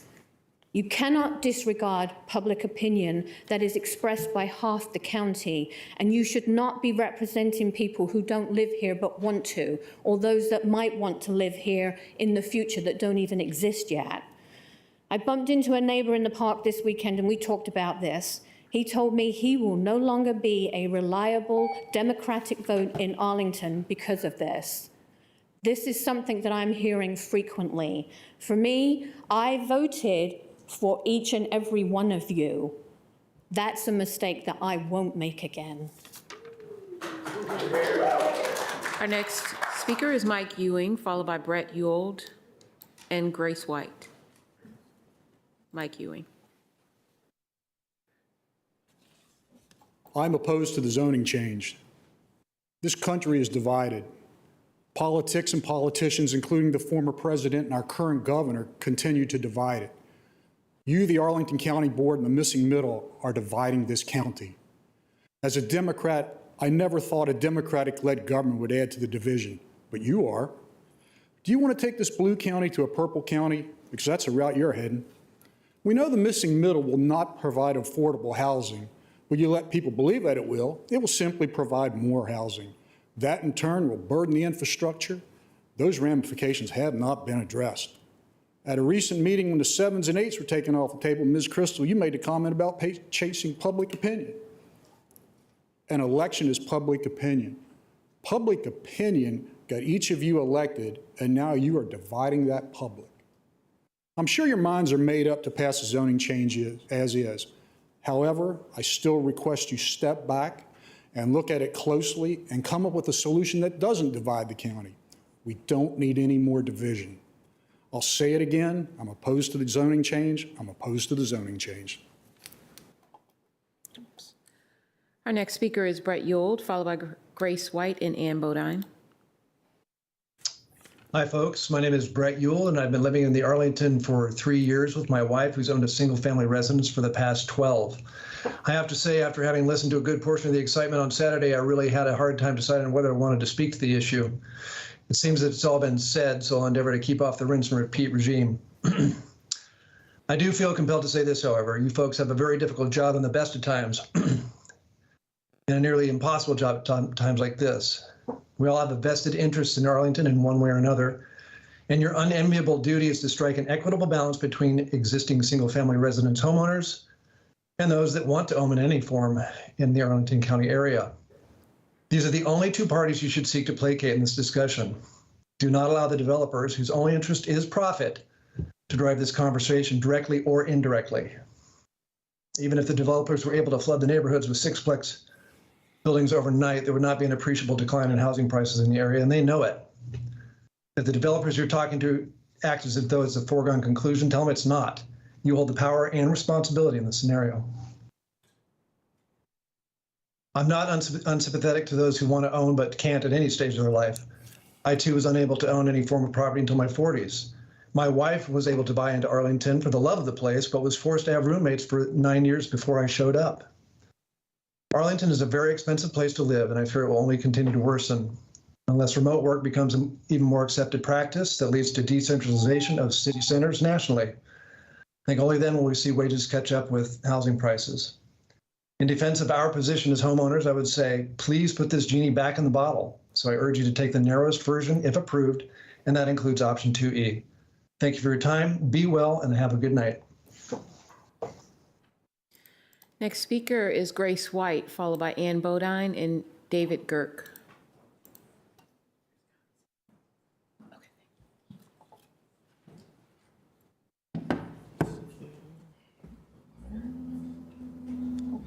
Cool. Cool. Hi, my name is Grace. I'm a trans woman, proud of that. I'm a lifelong Arlingtonian, former essential worker, and a renter. I also live car-free. I'm with you today as the Arlington Vice President of the YIMBYs of Northern Virginia. We join our voices to the diverse coalition of renters, homeowners, and people of all ages and backgrounds, calling on you to pass the most expansive version of this plan. I've heard that we need caution, that we don't know what's going to happen. But we do have some pilots to look to. They're called Penrose, Westover, Fairlington. These neighborhoods even go beyond the purview of this. They go beyond the 8 plexes that you struck in January. In my neighborhood of Westover, we have 12 plexes, some of them with no off-street parking. And guess what? No one complains about them. They're great. In fact, my neighborhood of Westover is a diverse, vibrant, and desirable community because that housing is there. The ground is not magical beneath Westover. There was no detailed impact study done before the housing was built. We just built it. Sometimes, as a board member, you're faced with a tough decision between good policy and good politics. Luckily, in this case, you don't have to choose. Missing middle is popular outside of civic association meetings and disproportionately white and wealthy meetings. Most of your residents support this. When you surveyed renters, who are a majority in this county, 77% wanted at least 8 plexes. Even at these past 3 meetings, which, as I said, are disproportionately made up of people who are privileged and against change, the supporters of the most expansive form of this plan have outnumbered the opposition. That's saying something. We've also engaged people at the farmers market and found just as broad-based and robust support. You know, people supported it for different reasons. Some were looking for a place to move up into, young families. I met seniors who made a life in Arlington but had to move out because they couldn't downsize here. And many people were simply angry that a policy that was designed explicitly to exclude Black people from white neighborhoods was still on the books. So this is a start. There's more we need to do in the future, right? I think we need to look at more options, especially for the wealthiest neighborhoods with the largest lots. We should look at exempting certain requirements for committed affordable projects. I want those projects everywhere, including in North Arlington. But we need to start strong. We need to start bold. And I call on you to do that. It's good politics and it's good policy. Thank you. Our next speaker is Ann Bodine, followed by David Girk and Marjorie Green. Mr. Chair, members of the board, good evening. I'm Ann Bodine with Arlingtonians for Our Sustainable Future. I'm asking the board to push back this decision until June. Let's remember leaders of the last century who touted the Titanic as a marvel of modernity. Theirs was a failure of imagination that something could go wrong. ASF has not lacked for imagination. We reported concerns in 2020. You told us it's only a study and we should read the reports. Fast forward, it's not just a study, and the reports are recommending huge change on the basis of unproven hypotheses. We've read the reports and we've done our homework. This plan does not deliver affordability, diversity of people, ownership opportunity, or 3-bedroom homes. ASF showed in January that EHO violates parts of the comp plan. For example, staff is advising the board to exceed by a factor of 5 the allowed density limits for low residential GLUP categories. The staff report says the Affordable Housing Master Plan will help those left out of EHO. Well, that plan reveals a surplus of housing at missing middle price points and is borne out by current listings of 170 properties for sale under $1 million. It just doesn't serve the upzoning agenda to speak these hard truths.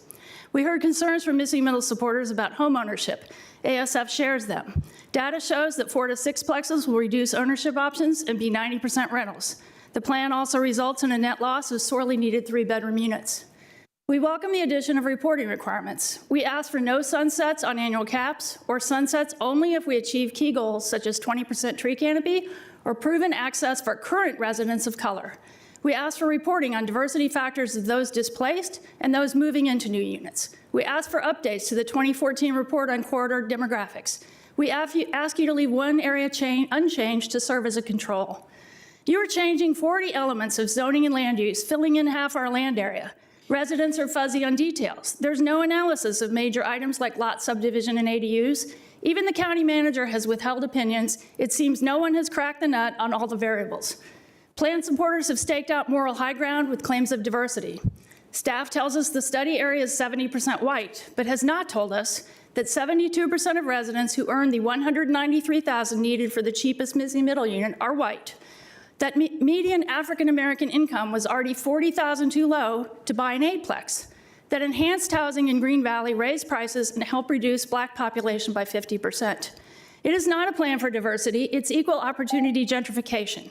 And where's the morality in promising essential workers and young couples what you can't deliver? Where's the morality in pushing out seniors and low-income neighbors? Where's the morality in calling homeowners bigots to carry the water for developers earning 35% of ROI?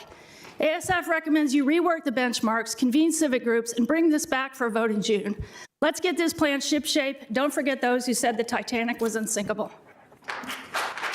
Next speaker is David Girk, followed by Marjorie Green and Elizabeth Grossman. The EHO zoning amendments, like any proposal, must be evaluated on its merits. As such, EHO is a clear failure. The missing middle housing study was initiated with the purpose of determining if this concept was an affordable housing solution. It has unequivocally been shown not to be. Once it was clear this approach could not deliver on its objective, the initiative should have ended and other affordable housing solutions explored. Instead, this failed use plan was repackaged and advanced. Special interest groups took hold of it under a false cloak of progressive social causes in order to try and force the production of more luxury housing they themselves can live in, no matter the consequences to the community. Self-proclaimed affordable housing advocate groups pushing a plan that only creates housing for those making $200,000 plus annually is nonsensical, disingenuous, and undermines those legitimately seeking affordable housing solutions. Arlingtonians were almost universally supportive of the policy objectives for originally convening the missing middle housing study to provide more affordable housing. But it should be striking that now 75% of residents surveyed oppose the EHO plan. 6,000 people have signed a petition opposing it, and hundreds more have written letters and testified against it. Was this a viewpoint change in a matter of months? Of course not. Rather, Arlington's educated community has evaluated the EHO plan on the merits and has concluded it is a failure on arrival. The county has refused to do impact analyses, but Arlington has many local experts, economists, real estate, urban planning, mortgage banking, and other professionals. These experts have stepped in and done their own analyses, and they all say, stop EHO. But the county continues. One planning commissioner highlighted, despite years of hypothetical planning, a mere 5-week period was used to consider the substance of the issue. He thought so highly of the county's process here that he asked the county to never do this again. This is a last chance for board members to reach a responsible outcome. Demonstrate your personal commitment and Arlington's as a community to developing affordable housing by rejecting EHO, a plan that ignores the affordable housing problem and is a divisive distraction. Issue a joint policy statement committing to find solutions that actually provide more affordable housing in Arlington. Then convene a voluntary group of local economists and real estate, urban planning, mortgage banking, and other professionals to develop a real plan for Arlington. This is what true community leaders would do. Merit, consensus-based, effective, not smoke and mirrors. Say no to EHO. Say no to EHO. Thank you. If you can call the next speaker, please. Our next speaker is Marjorie Green, followed by Elizabeth Grossman and Michael Bruce. Good evening. I've been an Arlington homeowner for more than 25 years. Tonight, I speak for Virginians Organized for Interfaith Community Engagement. For more than 12 years, Voice has weighed in on virtually every major housing decision in the county. We have talked with thousands of Arlington residents about their real housing needs, and what we have heard brings us here tonight to enthusiastically urge you to pass the GLUP and zoning amendments and allow expanded housing options for many more Arlington residents throughout the county. We appreciate your leadership and your courage in taking on this necessary transformative change. We commend your staff for their hard work and their professionalism. Fundamentally, this is an equity issue. It is long past time to end an exclusionary zoning policy that for almost a century has locked many families of color out of 3/4 of our residential neighborhoods, led to many leaving the county, and created a legacy of segregation that persists today. Achieving this goal requires maximum flexibility in implementing the new policy to prevent disadvantaging EHOs versus detached single-family homes. We support buildings up to and including 6 units, the most flexible caps, option 2A, and minimal parking restrictions.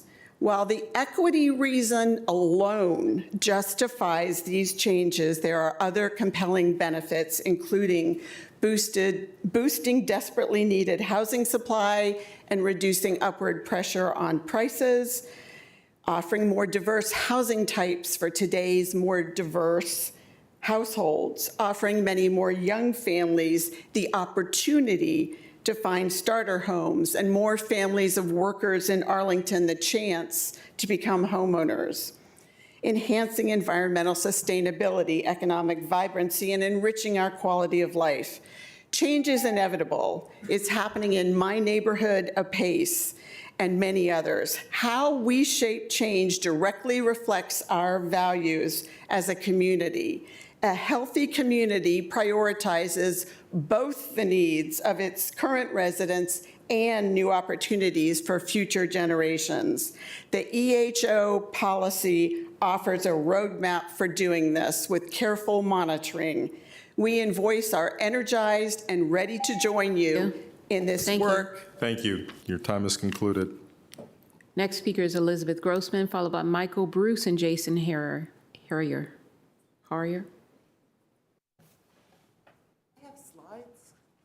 Yes, I will bring them up once you start. All right, I gotta lower this, I'm too short.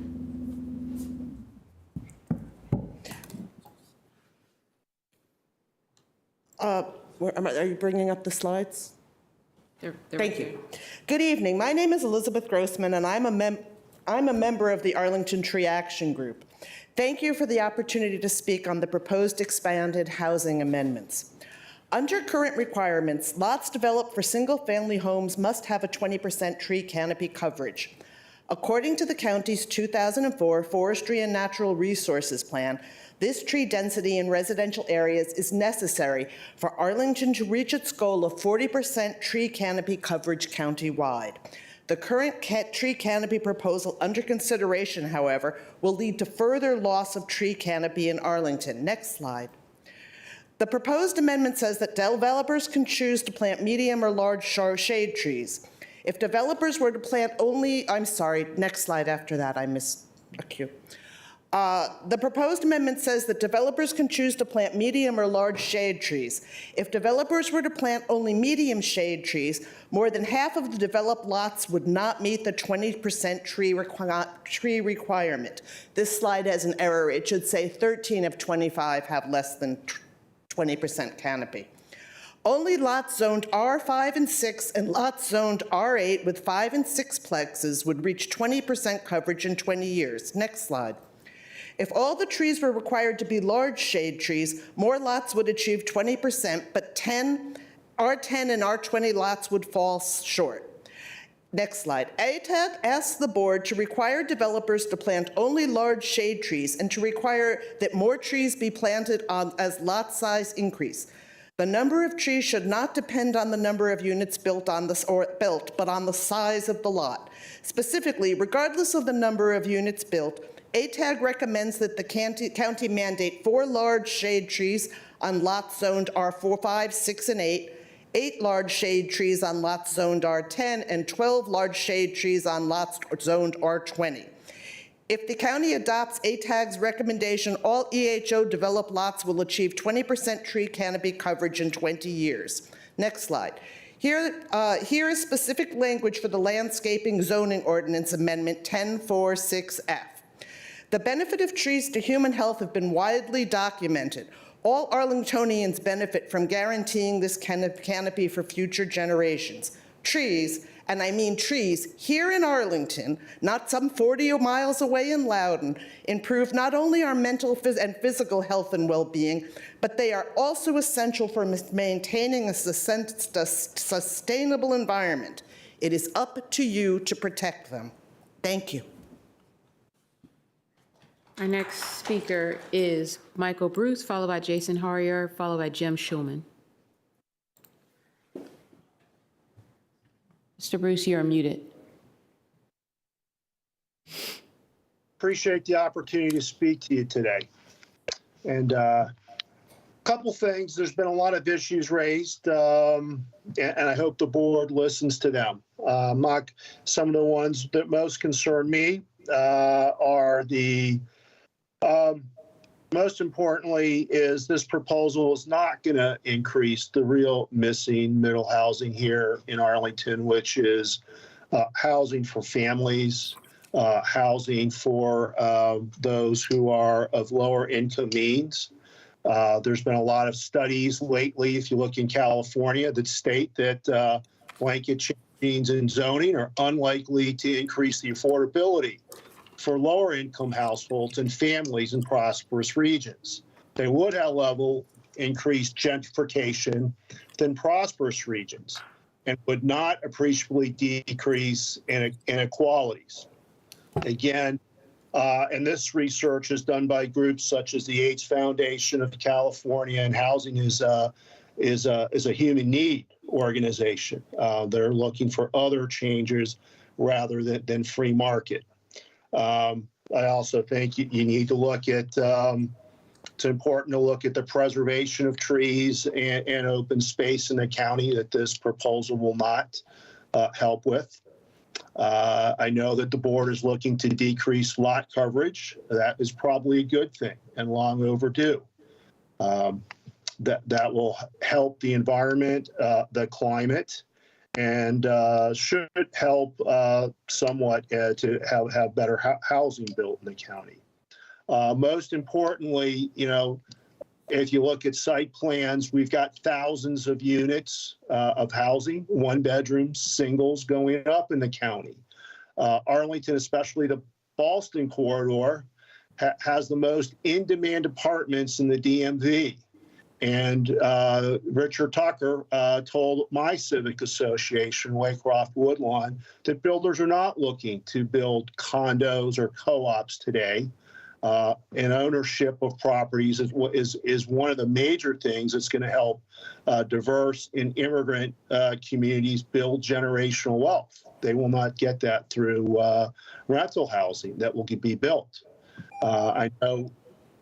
And so what I ask you to do is take a moment here.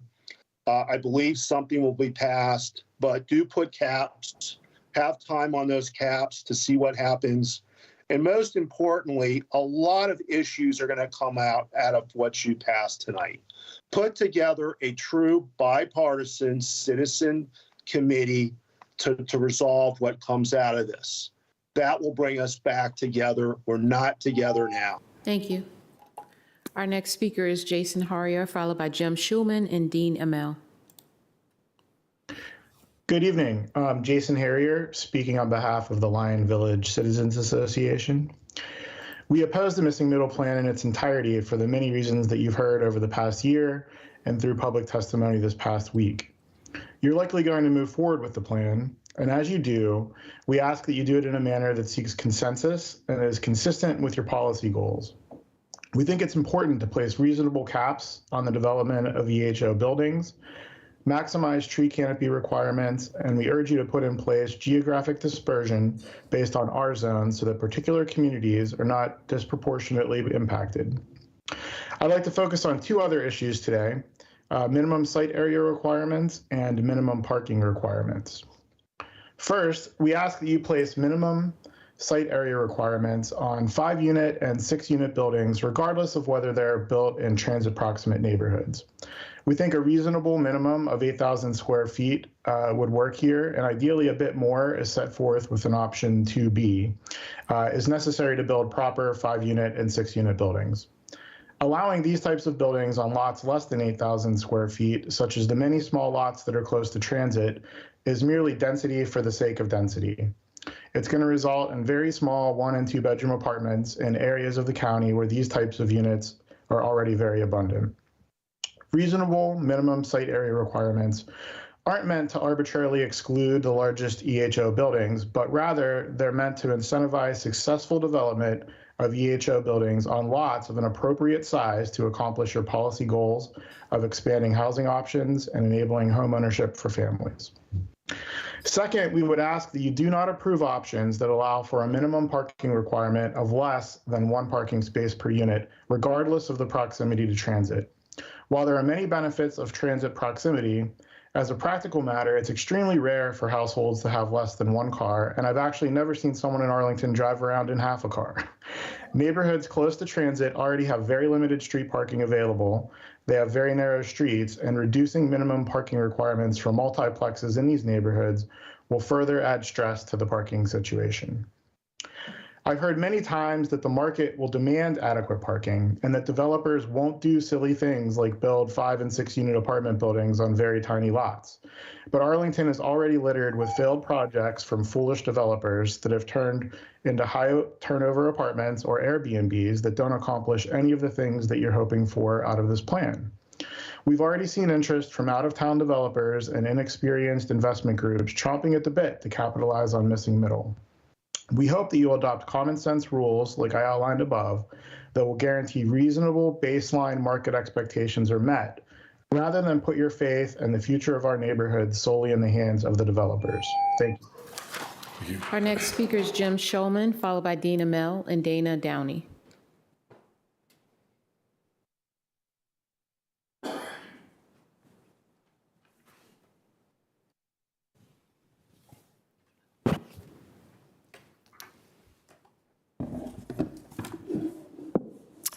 Good evening.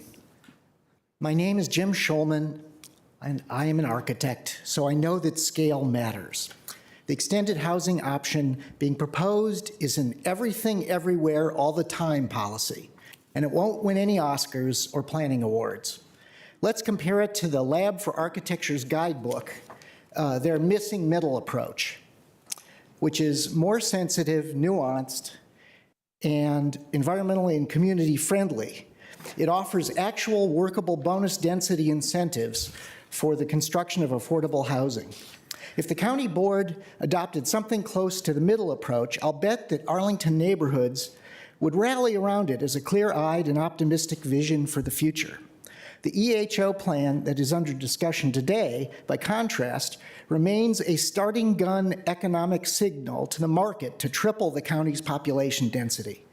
By making EHO development by right, Arlington is surrendering its leverage with developers. Elsewhere in the region, multifamily units require site plans and give and take with developers on community benefits. Arlington must provide more affordable housing, do more to promote the construction of ADUs, and attend to jobs housing balance issues. It must. But actual community-centered, resident-dominated visioning and planning should happen first, before the county opens the development floodgates through ill-conceived and clunky zoning changes, the market and design consequences of which are not fully understood.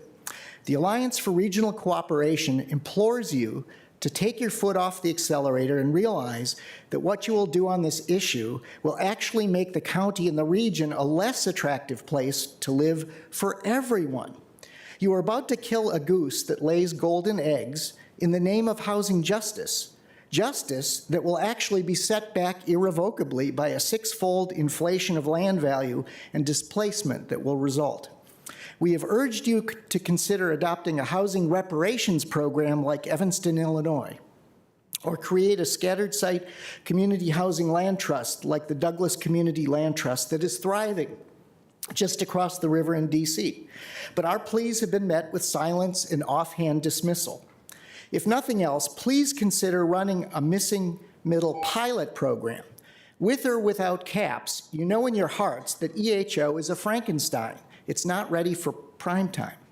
Instead of multiplexes everywhere all the time, you should embrace the sensitivity to adopt a plan that creates housing for those who need it in configurations that make sense after conducting community visioning design charrettes where existing residents, both renters and homeowners, have a chance to discuss how they would like to see their neighborhoods and tax base in the future. Thank you, Mr. Schulman. Thank you. Next speaker is Dina Mell, followed by Dana Downey and Michael Heminger. The Sierra Club's Potomac River Group is proud to join the diverse coalition that is urging you to enact a broad missing middle framework with 6 plexes throughout Arlington, minimal parking requirements, and no limits on annual permits. We take this position because it's clear that an expanded housing policy would benefit the environment. The most important environmental issue of our generation is climate change. The 2 main sources of greenhouse gas emissions in Arlington are HVAC use in buildings and fossil fuel-based transportation. Missing Middle addresses both of these by allowing more multi-unit housing whose shared walls make it more energy efficient and by reducing long auto-based commutes. While Missing Middle would have positive environmental effects, I know that this isn't the primary motivation for many of my fellow supporters. Many are people who would love to own or rent housing in Arlington, but see no prospect of ever being able to own or rent the McMansions that, under current zoning, will continue to replace modest single-family houses. These people want to join the 70% of your constituents who already live in multi-unit housing, or they live in such housing now and want to buy or trade up. They know, despite the specious arguments of a few, that increasing the supply of housing will somehow increase its price, that an expansive missing middle policy is their best chance to do this. Another group of supporters is focused primarily on the fact that Arlington's single-family zoning was instated in the Jim Crow era as a way to keep African Americans out of all white neighborhoods.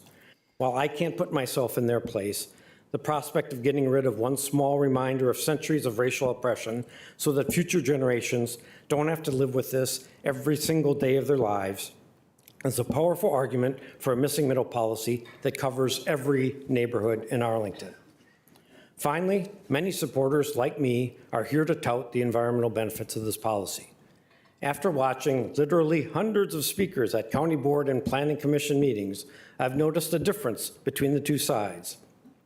Those opposing this policy are, almost to a person like me, old enough that we'll be dead before the worst life-threatening aspects of climate change hit. The supporters of this policy are much more diverse, with young and old people of different races and ethnicities. Those young people are the ones with the biggest stake in this policy.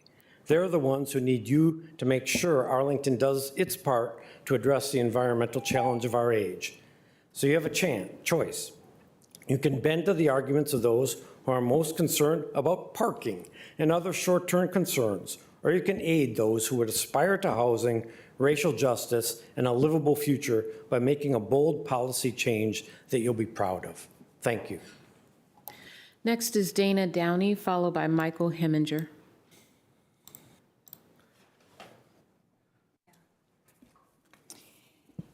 Missing middle housing confronts Arlington with the tragedy of an unmanaged commons. It will create consequences for the county that outweigh the social benefits of increasing modestly priced housing units. For the plan to have a notable impact on affordability, the plan must envision hundreds, if not thousands, of conversions from single-family to multifamily units. The supply curve must shift to affect the market. This has implications for infrastructure and safety that have not been addressed. Both sides of this policy debate recognize that parking, already a challenge in most of our neighborhoods, will become even more problematic as multiple households redevelop. A single-family unit with 2 cars will turn into 6, 8, 10 vehicles. It is imperative that builders be required to build all new builds with dedicated on-site parking. Otherwise, our streets become less safe for children, pedestrians, and bicyclists. The notion that this redevelopment will only happen in transit-dense neighborhoods with fewer cars ignores 2 key market realities. 1, residents in our region prefer to drive, even when metro is accessible.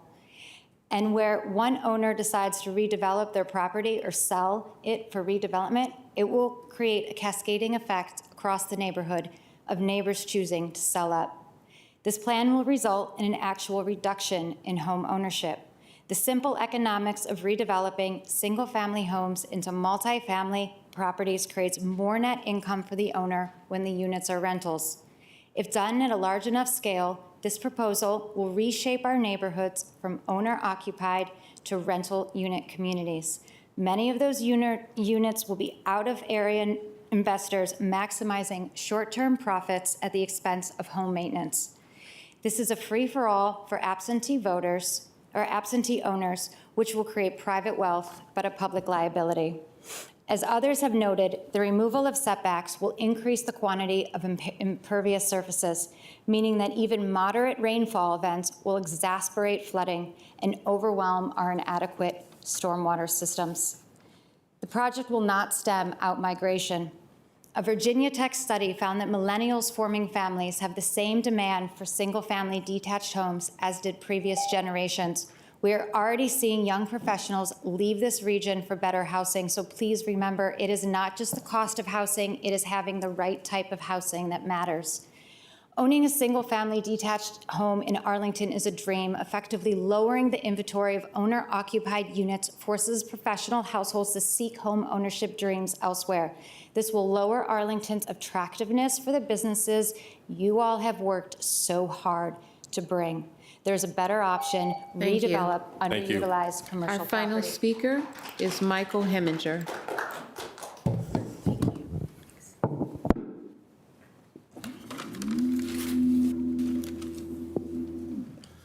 Wow, here we are, the last final speaker. In 2015, Arlington County said it would look at single-family zoning laws. A year later, groups like AHS began having community conversations and forums on what expanded housing options could look like in Arlington. It will be almost 10 years if this passes tomorrow before we see the first version of expanded housing option since the conversation started. I'm Mike Heminger. I'm a homeowner here in Arlington. I'm on the Housing Commission. I'm on the home ownership study currently underway in Arlington. But tonight I'm here to speak in my capacity as the president of the NAACP, the largest and oldest civil rights organization in America. I want to start by expressing my gratitude to staff and consultants and the commissioners who have spent thousands and thousands and thousands of hours on this. Some have claimed that the process was rushed and not enough time was given. We know that's not true. Groups like the NAACP and many others behind me have been following this from the very beginning. In fact, the NAACP has been following this for almost 100 years when the first initial restrictive housing practices like banning row houses took place at a time in Arlington when it was 38% Black. Today, Arlington is only 9% Black and getting smaller each year. It's well established that Black Americans today have accumulated only 1/10 of the wealth that white Americans have. We know that the federal government has taken explicit action to prevent Black people like myself from ever owning a home. We also know that when de jure segregation was banned, localities like Arlington began using different tools to accomplish the same effect. There are deed restrictions across this county that exist even today that say things like Black people shall never be allowed to own here. The Black-white homeownership disparity is 5% larger today than it was 100 years ago. For decades, white Americans began amassing wealth by way of homeownership equity and appreciation. Restrictive housing practices are one of the greatest forms of segregation still persisting today. We know the whole region and regions across the entire country are watching Arlington tonight. Even now, the General Counsel of the NAACP is watching and waiting. In an extremely rare move, the Office of General Counsel has weighed in on this issue. The last time we saw this level of involvement from the national NAACP was when we filed a lawsuit against Arlington, and Arlington became the first jurisdiction in Virginia to integrate our schools. I want to close by saying in 50 years, what do you want to be remembered for? How do you want your grandchildren to remember your time on this board? On behalf of the NAACP, I'm calling on you to pass the most expansive version of EHO. To close, Barack Obama said, change will not come if we wait for some other person or some other time. We are the ones we have been waiting for. We are the change that we see. Thank you so much. Okay. Madam Clerk, are there any other speakers on this item? No, there are not. So colleagues, I will officially close the public hearing on this item and invite everybody to pay attention as we come back and convene again at 4 o'clock tomorrow afternoon to deliberate on this matter. Thank you to all of the speakers who are coming tonight and the 225 of you who showed up on Saturday. Very much appreciate our getting through this as effectively and efficiently as we did. Madam Clerk, are there any other items on our agenda for this evening? I believe you do have one other item, a resolution. Thank you very much. For that, colleagues, I do have a resolution that Ms. Jacobs is going to put on the screen. And this continues the series of actions that we've taken throughout the last several months, throughout the fall and early part of this calendar year, to deal with various settlements and resources that are available to support the county's efforts to support our community's response to the opioid crisis. And so if Ms. Jacobs can scroll down, I'll read the essential whereas clause, whereas Arlington County's grant request for fiscal years 2023 and 24 seeks a total of $173,345 from the grant funding agency, including an incentive amount which is achieved with the previous prefatory clause, which looks at Arlington. If everyone in the room could please take your conversation outside so we can continue our business, that would be greatly appreciated.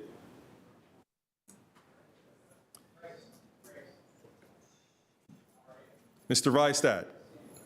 Mr. Weistad. John, can you hold court outside, please, while we continue? Thank you. So if we could, the previous prefatory clause, which looks at Arlington voluntarily agreeing to meet some gold standard requirements, which would in turn provide an incentive increase in funding during the fiscal years to which we are executing this grant application.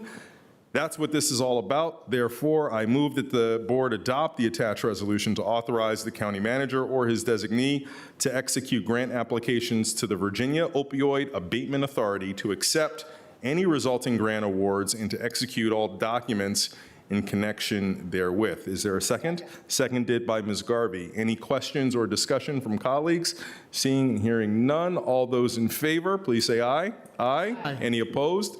The ayes have it 5-0. With that, Madam Clerk, is there any other business before us today?